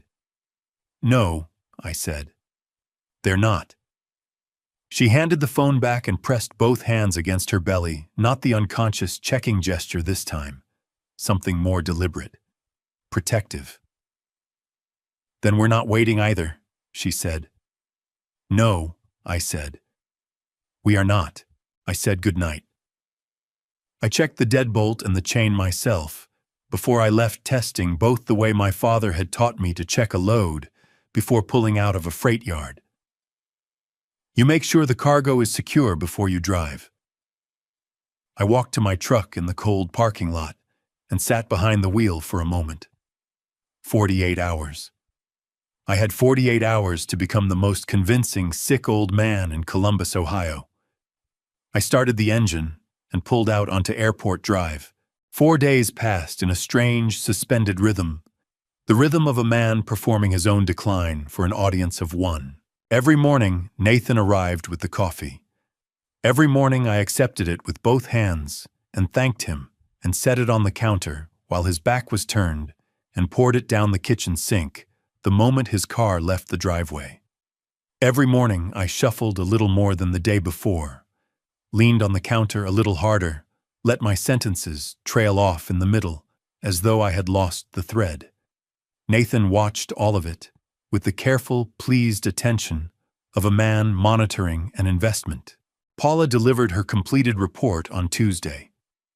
It was 43 pages and documented every transfer, every LLC, every forged authorization.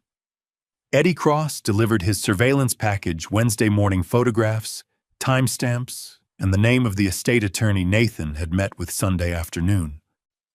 Wednesday night, I sat at my kitchen table and neatly organized everything into a single accordion folder.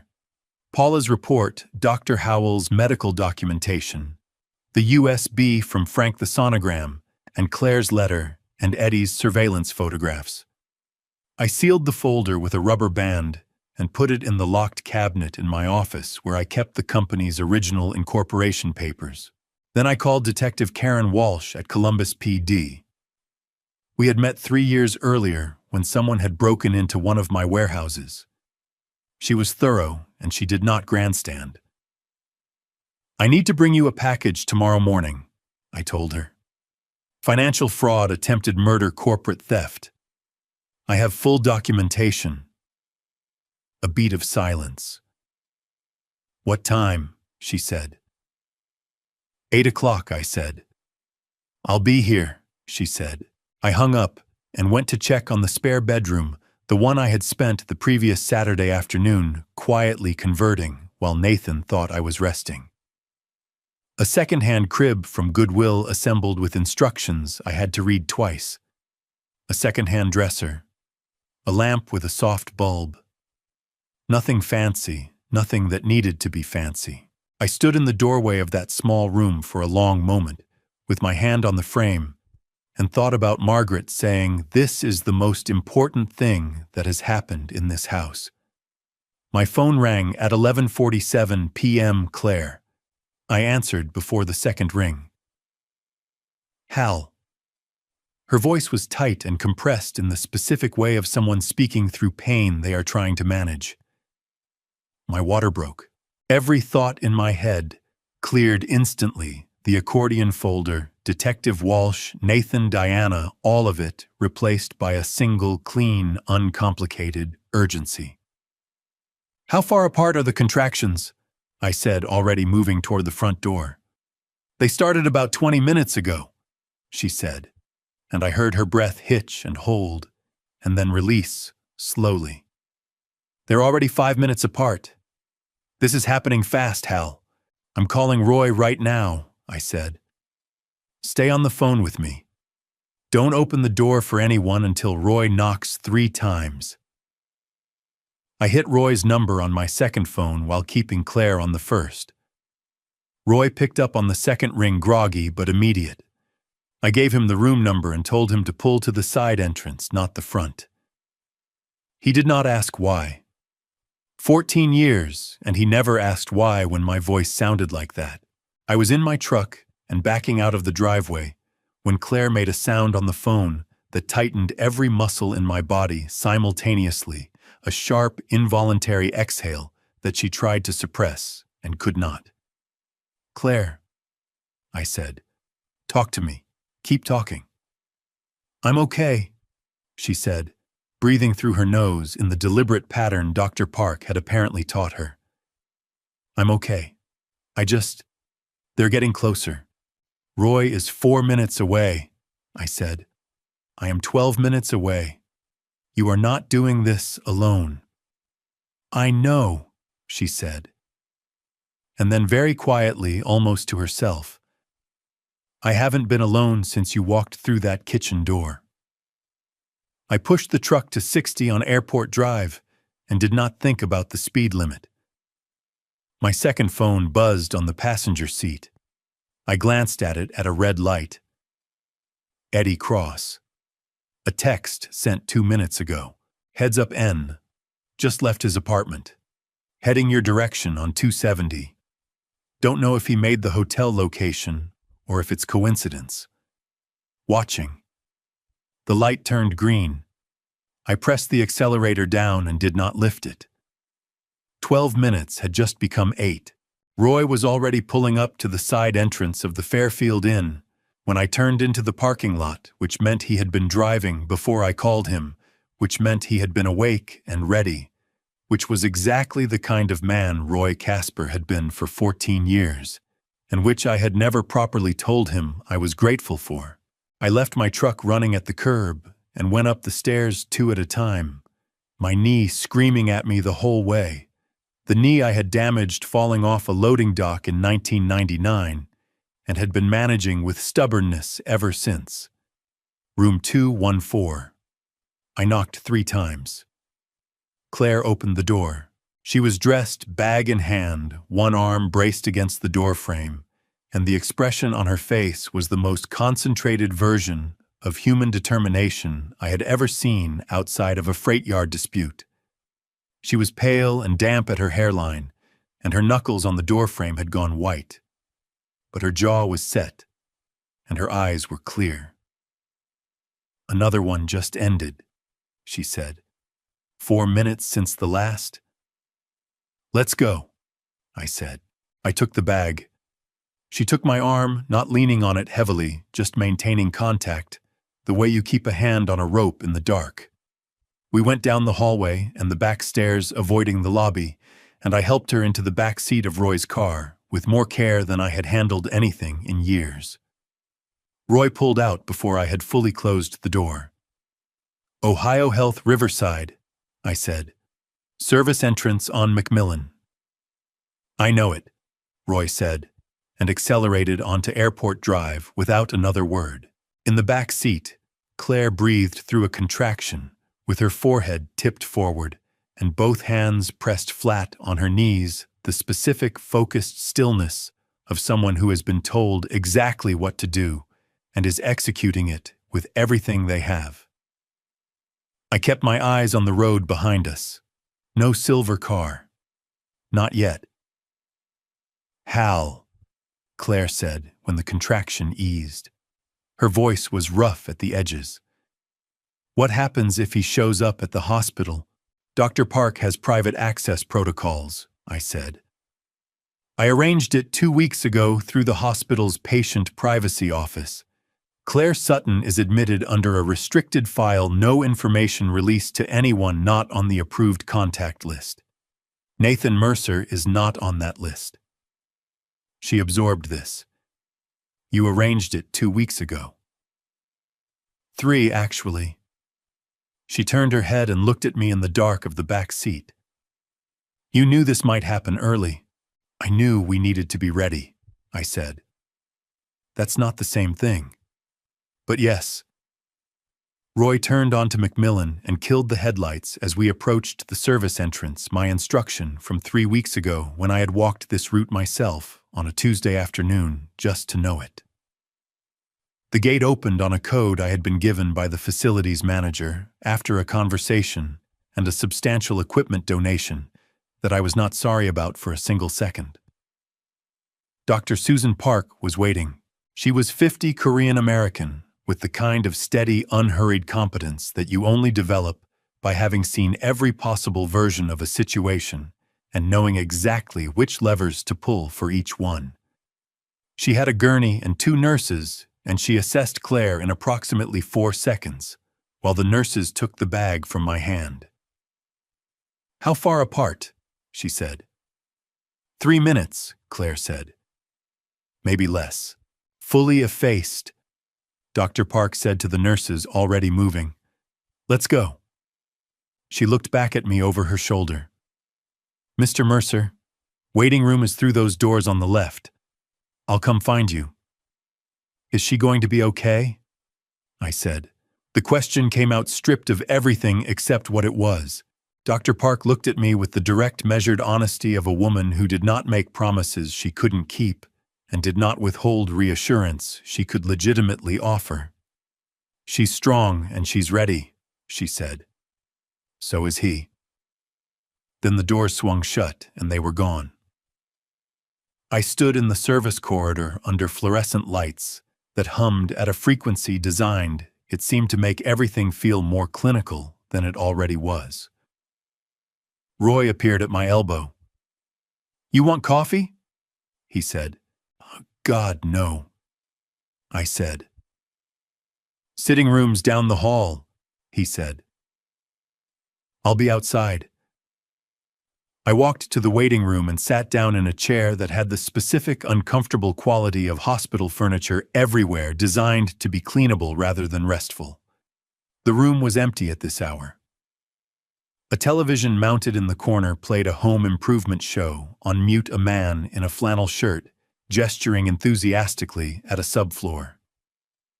I reached into my jacket and took out Margaret's phone.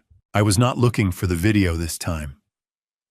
I opened the notes application. Margaret had used it the way some people use a journal, short entries, undated, whatever she was thinking when she was thinking it.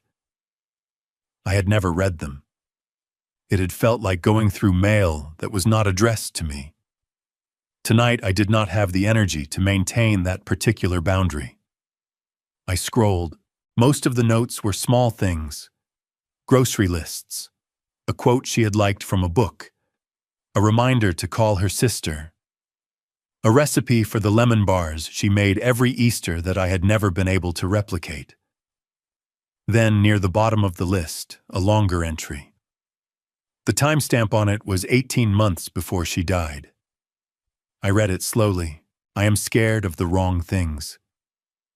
I spend time worrying about Hal's blood pressure, and whether Nathan is eating properly, and whether the gutters need cleaning before winter.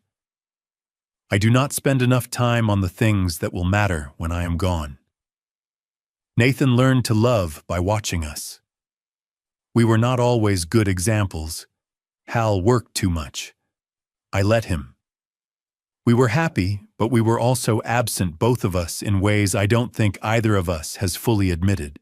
I keep thinking about that girl, Claire, the one Nathan brought home in March. She has steady eyes, the kind that have seen hard things and decided to stay open anyway. I think she might be better for him than he deserves right now. I hope he grows into her. I should write this down properly. I should tell Hal. He doesn't read things I leave on the counter, but he reads things I hand to him directly. I keep forgetting to hand it to him directly. I'm going to forget again. I can feel it. Some things you mean to say, and the days get in the way, and then the days run out. I sat in the empty waiting room with Margaret's phone in both hands and the home improvement show flickering silently in the corner, and felt the specific grief of reading a message that was meant for you and arrived too late. She had tried. She had written it down, which was her version of trying. And then the days had gotten in the way she had known they would, and she had never handed it to me directly, and I had never read it, and here we were. "Mr. Mercer." Dr. Park was standing in the doorway. I stood up so fast the chair scraped back against the linoleum. "Is she?" "She's fine," Dr. Park said, and the two words landed like something structural giving way in a good direction. "He's here. 2:43 a.m., 5 pounds 14 ounces. A small, genuine smile crossed her face. "He came out arguing with somebody, not sure who, but he's got opinions." My throat closed completely. "Can I started. "Come on," she said. The delivery room was warmer than the corridor someone had thought to adjust the temperature, which seemed like such a specific and human kindness that I noticed it even in that moment. The lights had been dimmed from the harsh, clinical brightness of the hallway to something softer, the kind of light that acknowledges that what just happened in this room was not a medical procedure, but a beginning. Claire was propped up against the raised bed, hair damp against her forehead, a thin hospital blanket pulled up to her waist. She looked like someone who had just run a marathon and won it exhausted, past the point where exhaustion has a name, but underneath that, something else. Something lit from the inside. A nurse was doing something efficient and quiet at the warmer in the corner, Dr. Park stepped aside to let me in. "Hey," Claire said. Her voice was wrecked, raw, and hoarse, and the most honest sound I had heard in months. "We made it." "You made it," I said. "I drove fast and worried. That's not the same thing." She laughed, one short, cracked sound that turned into a wince, and then back into a smile. The nurse turned from the warmer and crossed the room toward me, and I understood what was happening before it fully registered, and I took a step forward without deciding to. She placed him in my arms.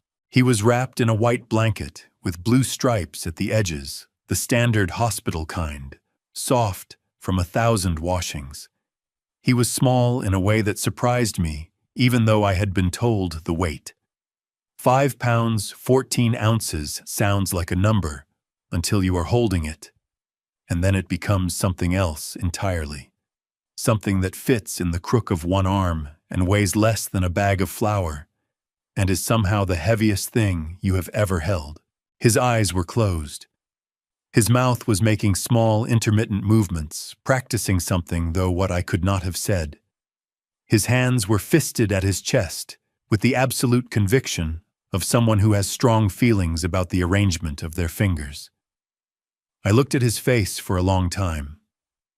Then I looked at his left shoulder, where the blanket had folded back slightly.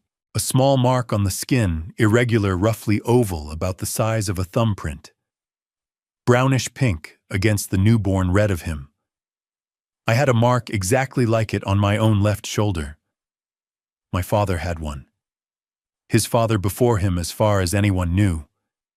Nathan did not have it. This child, Claire's son, the grandson I had not known existed 4 days ago, carried it instead. My throat did something that I was not in a position to manage gracefully, so I did not try. "Hey," I said. My voice came out barely above a whisper. "Hey, Lucas." I adjusted my arm slightly, bringing him a little closer. "I'm your grandfather. I know we're meeting later than we should have. That's on me, and I'm sorry for it." I paused. "But I'm here now, and I'm not going anywhere. You have my word on that, and I don't give my word lightly." His mouth stopped its small movements. I do not know if newborns can actually respond to voices at 2:50 in the morning after 5 hours of labor, but in that moment, it felt as though he was listening, and I was not going to argue with it. Claire made a sound from the bed, not a word, just a sound. When I looked up, her eyes were full, the tears spilling over without apparent effort on her part, the way water goes over a dam when the level gets high enough. "He has the mark," she said. "He has the mark," I confirmed. She pressed both hands over her mouth and cried properly, then shoulders shaking, the full release of it. Everything she had been holding compressed for 7 months, finally coming out in one long, shuddering exhale. I stood with Lucas in my arms and let her cry without trying to stop it, because some things need to happen completely. After a while, she lowered her hands and wiped her face with the back of her wrist and took a long, unsteady breath.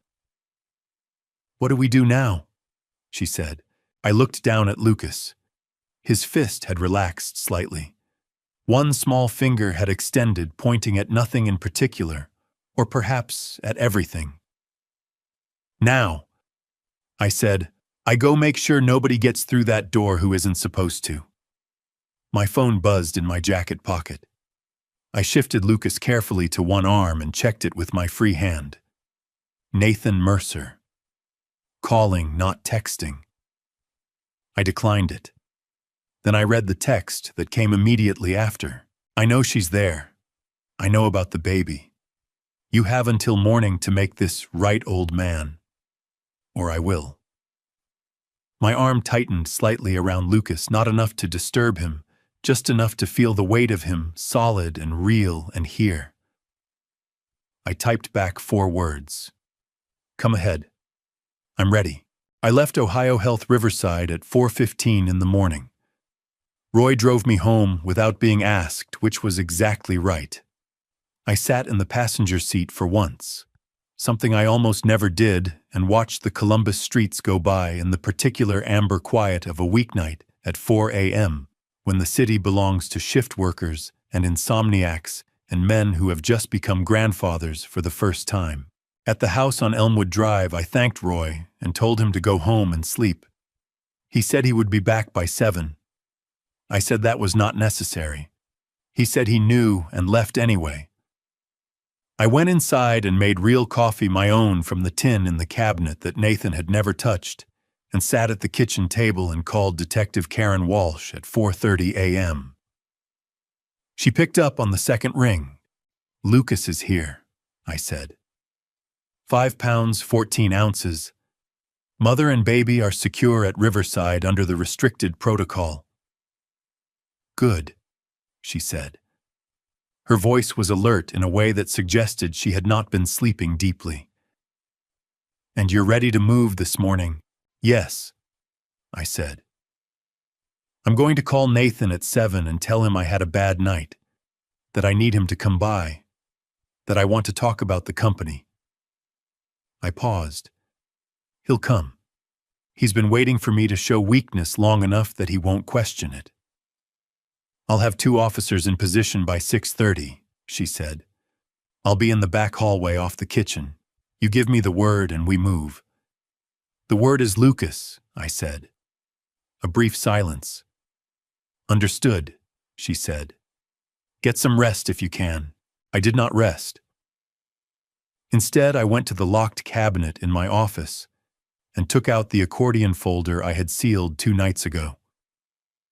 I carried it to the kitchen table and opened it under the overhead light and went through every document one final time, not looking for errors, because Paula did not make errors, but because I needed to hold each piece of it in my hands and understand what it meant before I used it as a weapon. 14 wire transfers. A forensic accounting report 43 pages long. Medical documentation from Dr. Howell with my blood panel attached. The original sonogram and Claire's letter. Eddie's surveillance photographs showing Nathan entering the estate attorney's office on Sunday afternoon. A printout of the insurance beneficiary amendment with Nathan's digital signature and timestamp. $1.2 million stolen through shell companies registered in his girlfriend's mother's name. $15 million of life insurance redirected to himself, filed the same week he started poisoning my coffee. I stacked everything back into the folder and set it in the center of the kitchen table and went to stand at the window. The sky over Elmwood Drive was beginning to lighten at the edges, that thin gray that comes before the actual dawn when the darkness has given up, but the light hasn't fully committed yet. I had watched this sky from this window for 31 years. Margaret used to say that the best part of living in Ohio was that you always knew exactly where you stood with the weather. It was never subtle about what it intended to do. She had meant it as a mild complaint. I had always taken it as a point of pride. At 7 a.m., I called Nathan. "Dad." He answered on the first ring, which told me he had been awake and waiting. "I tried to reach you last night, so I know," I said. I let my voice carry the right amount of tired, not overdone, just the genuine exhaustion of a man who had been awake since midnight, which I was. "I had a rough night, son. I need you to come by this morning. I want to talk about what happens with the company if—" I stopped.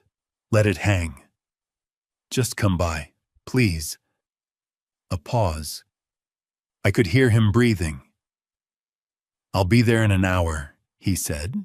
He arrived in 53 minutes, which told me everything about how eagerly he had been waiting for exactly this phone call.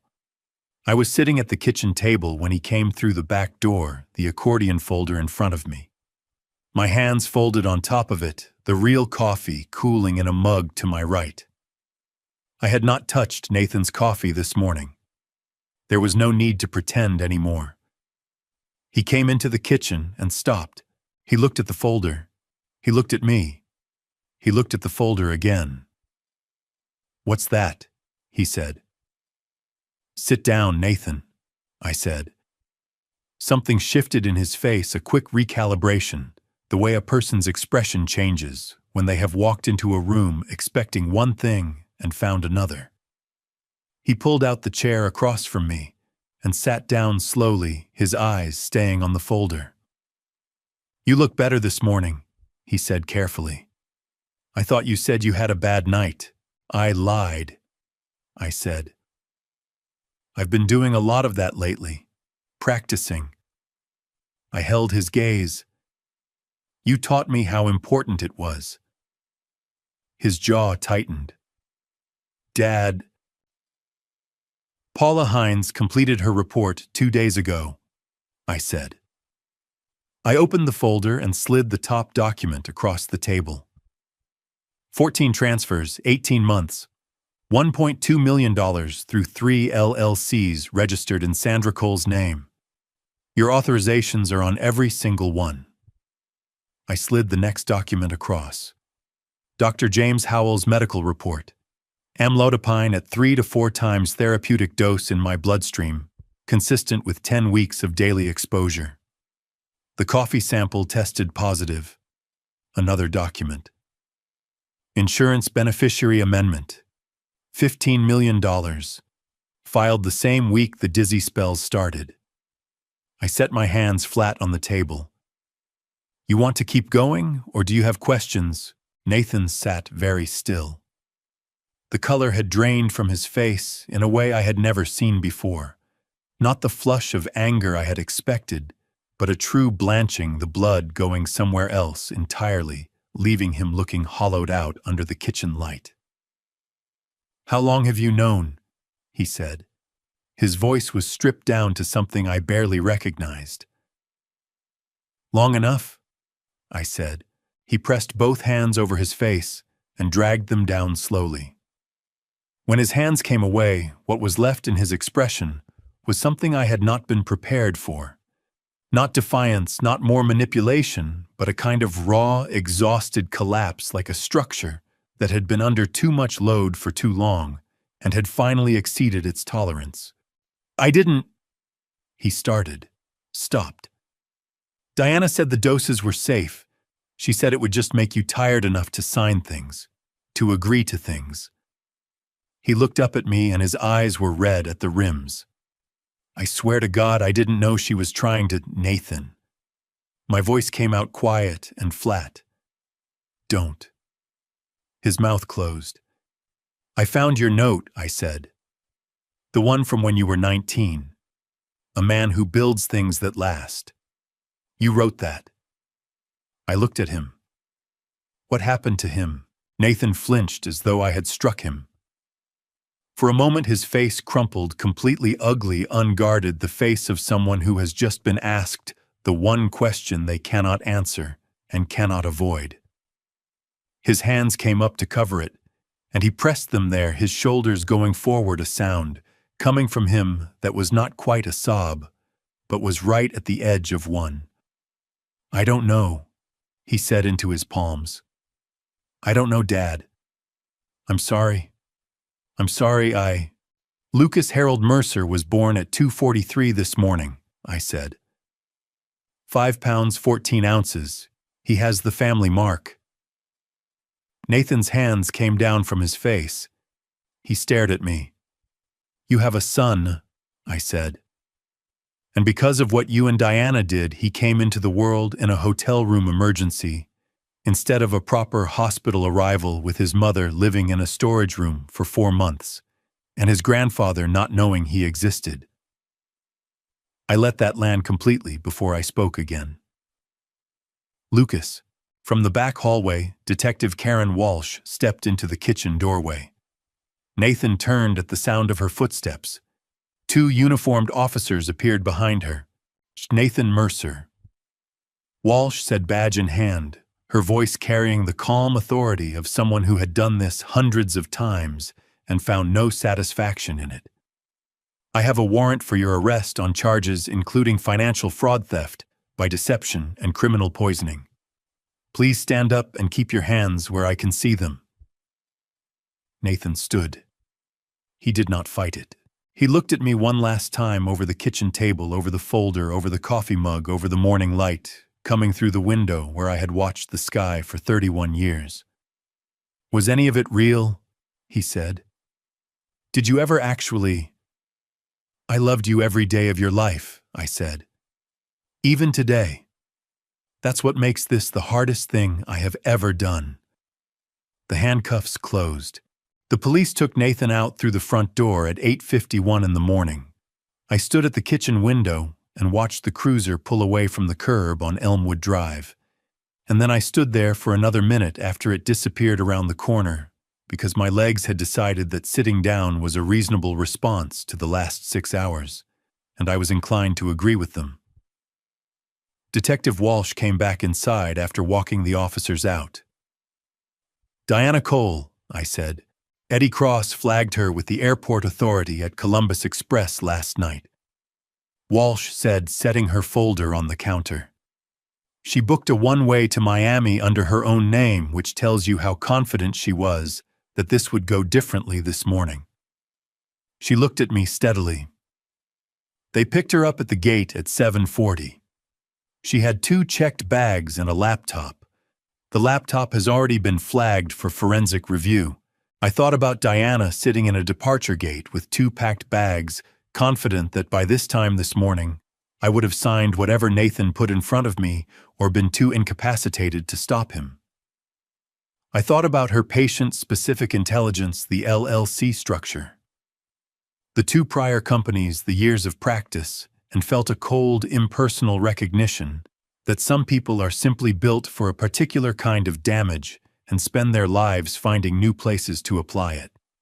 Good, I said. That was all I had for Diana Cole. Walsh gathered her folder and paused at the door. The DA's office will want a statement from you this week. Paula Hines's report and Dr. Howell's documentation are as clean as anything I've seen. This won't be complicated. She looked at me with something that was not quite sympathy, but was adjacent to it. You did this right, Mr. Mercer. I did it late, I said. She considered that. Better late than buried, she said and left. I sat back down at the kitchen table.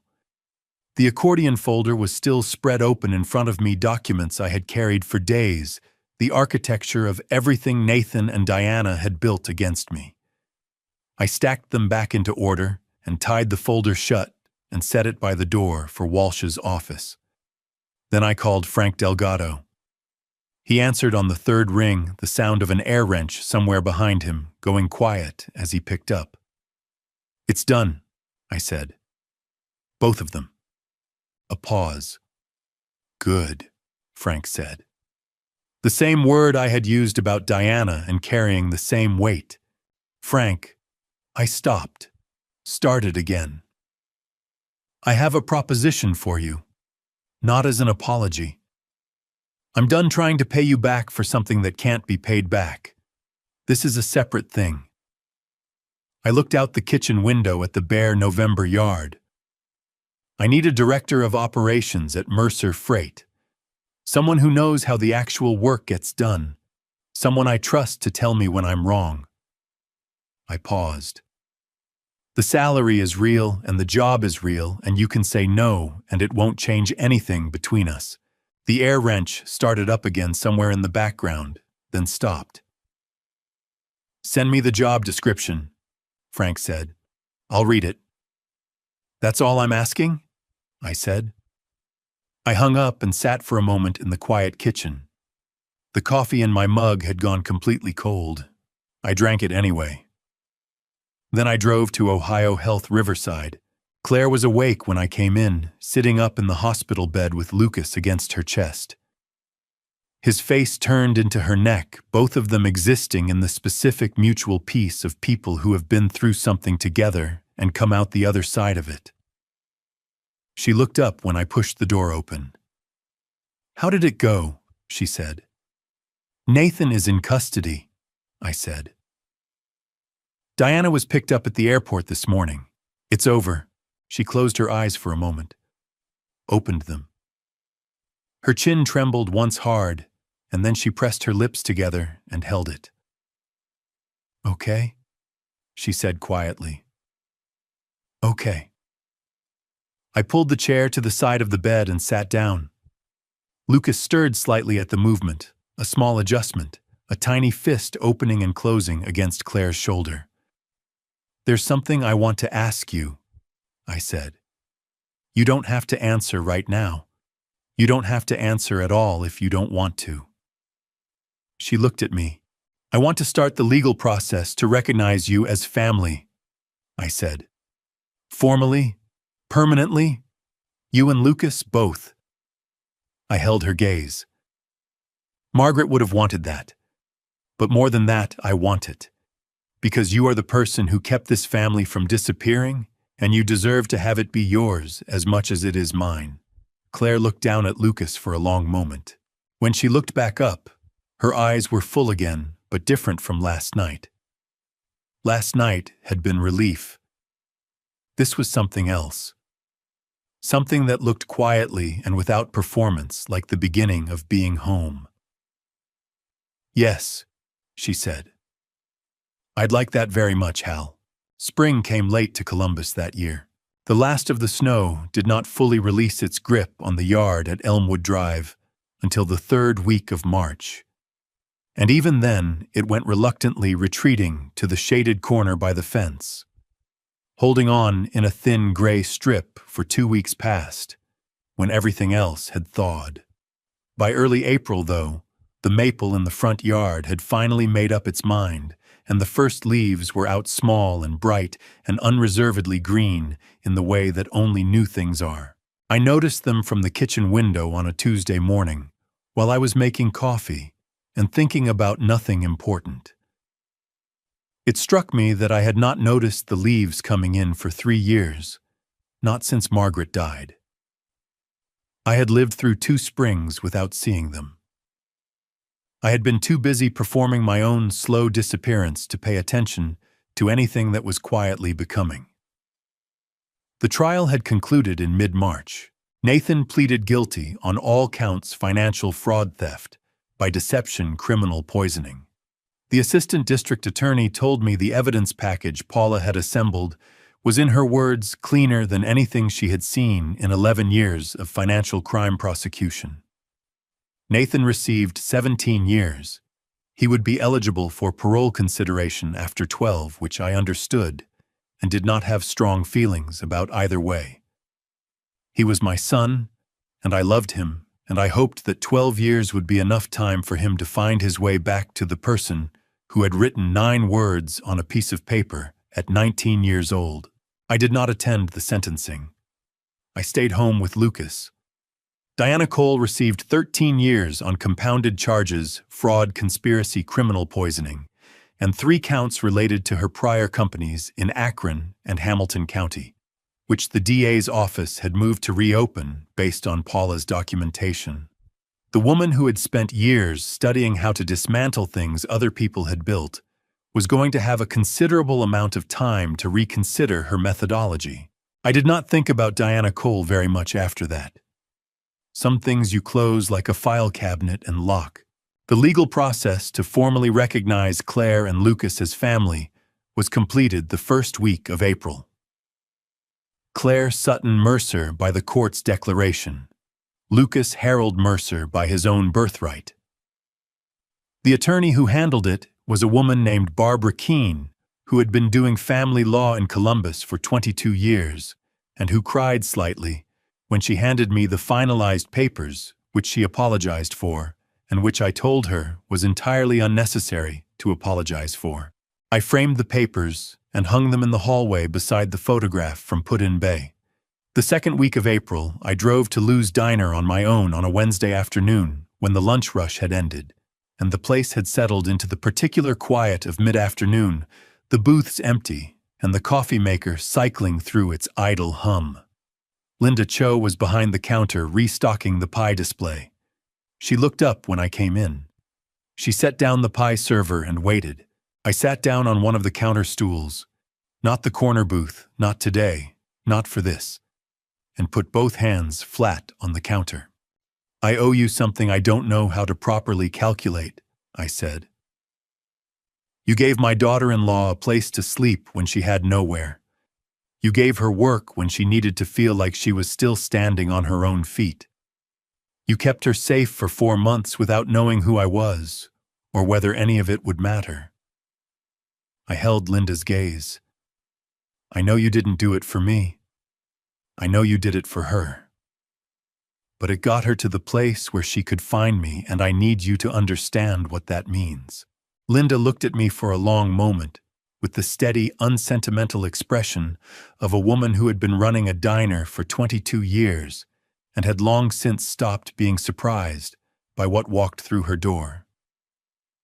She's a good person, Linda said simply. You don't need a reason beyond that. No, I said. You don't. I reached into my jacket and set a sealed envelope on the counter between us. This is a purchase offer for Lou's Diner, full market value independently appraised. The terms include a lifetime management agreement. You run this place exactly as you always have for as long as you want to. Nothing changes except who holds the deed. I kept my hand on the envelope. You can say no. I won't be insulted and it won't change anything between us. But I wanted you to have the option of not worrying about whether the building's owner decides to sell out from under you. Linda looked at the envelope. She looked at me. How'd you know I was renting? She said. I asked around, I said. She picked up the envelope and turned it over in her hands without opening it. Then she set it back down and poured me a cup of coffee, the real kind, not decaf, and slid it across the counter. I'll have my nephew read it, she said. He's a paralegal. That's all I'm asking, I said. I drank the coffee. It was good. It was the best cup of coffee I had tasted in a long time, which I recognized had less to do with the coffee than with the fact that I could drink it without wondering what was in it. On the second Saturday of April, Claire's parents drove up from West Virginia. Doug and Patty Sutton arrived in a 10-year-old Subaru with 2 casseroles, a hand-knitted blanket for Lucas, and the particular energy of people who had been worried about their daughter for a long time and were only now beginning to believe that the worry was over. Doug was 62, a large, quiet man with Claire's steady eyes, who shook my hand with both of his and said thank you, in a voice that carried everything it needed to without elaboration. Patty was smaller and louder, and cried twice before she had been in the house 10 minutes first, when she saw Claire, and then immediately again when Claire put Lucas in her arms. Frank Delgado arrived at noon. He came in his work clothes. He had been at the warehouse all morning, because his first week as director of operations at Mercer Freight had involved an inventory audit that he had voluntarily extended past Friday. He nodded at me when he came through the back door, accepted coffee from Claire, and spent 20 minutes talking freight logistics with Doug, who had driven trucks for 17 years before his knees gave out, and the two of them got along immediately and completely in the way of people who speak the same first language. I sat in the yard in the afternoon light with Lucas in my lap.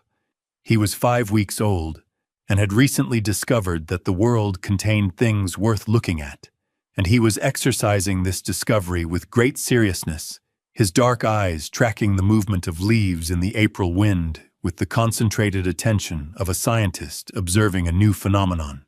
Claire sat in the chair beside me, her shoulder close to mine, not touching, but near enough that I was aware of it.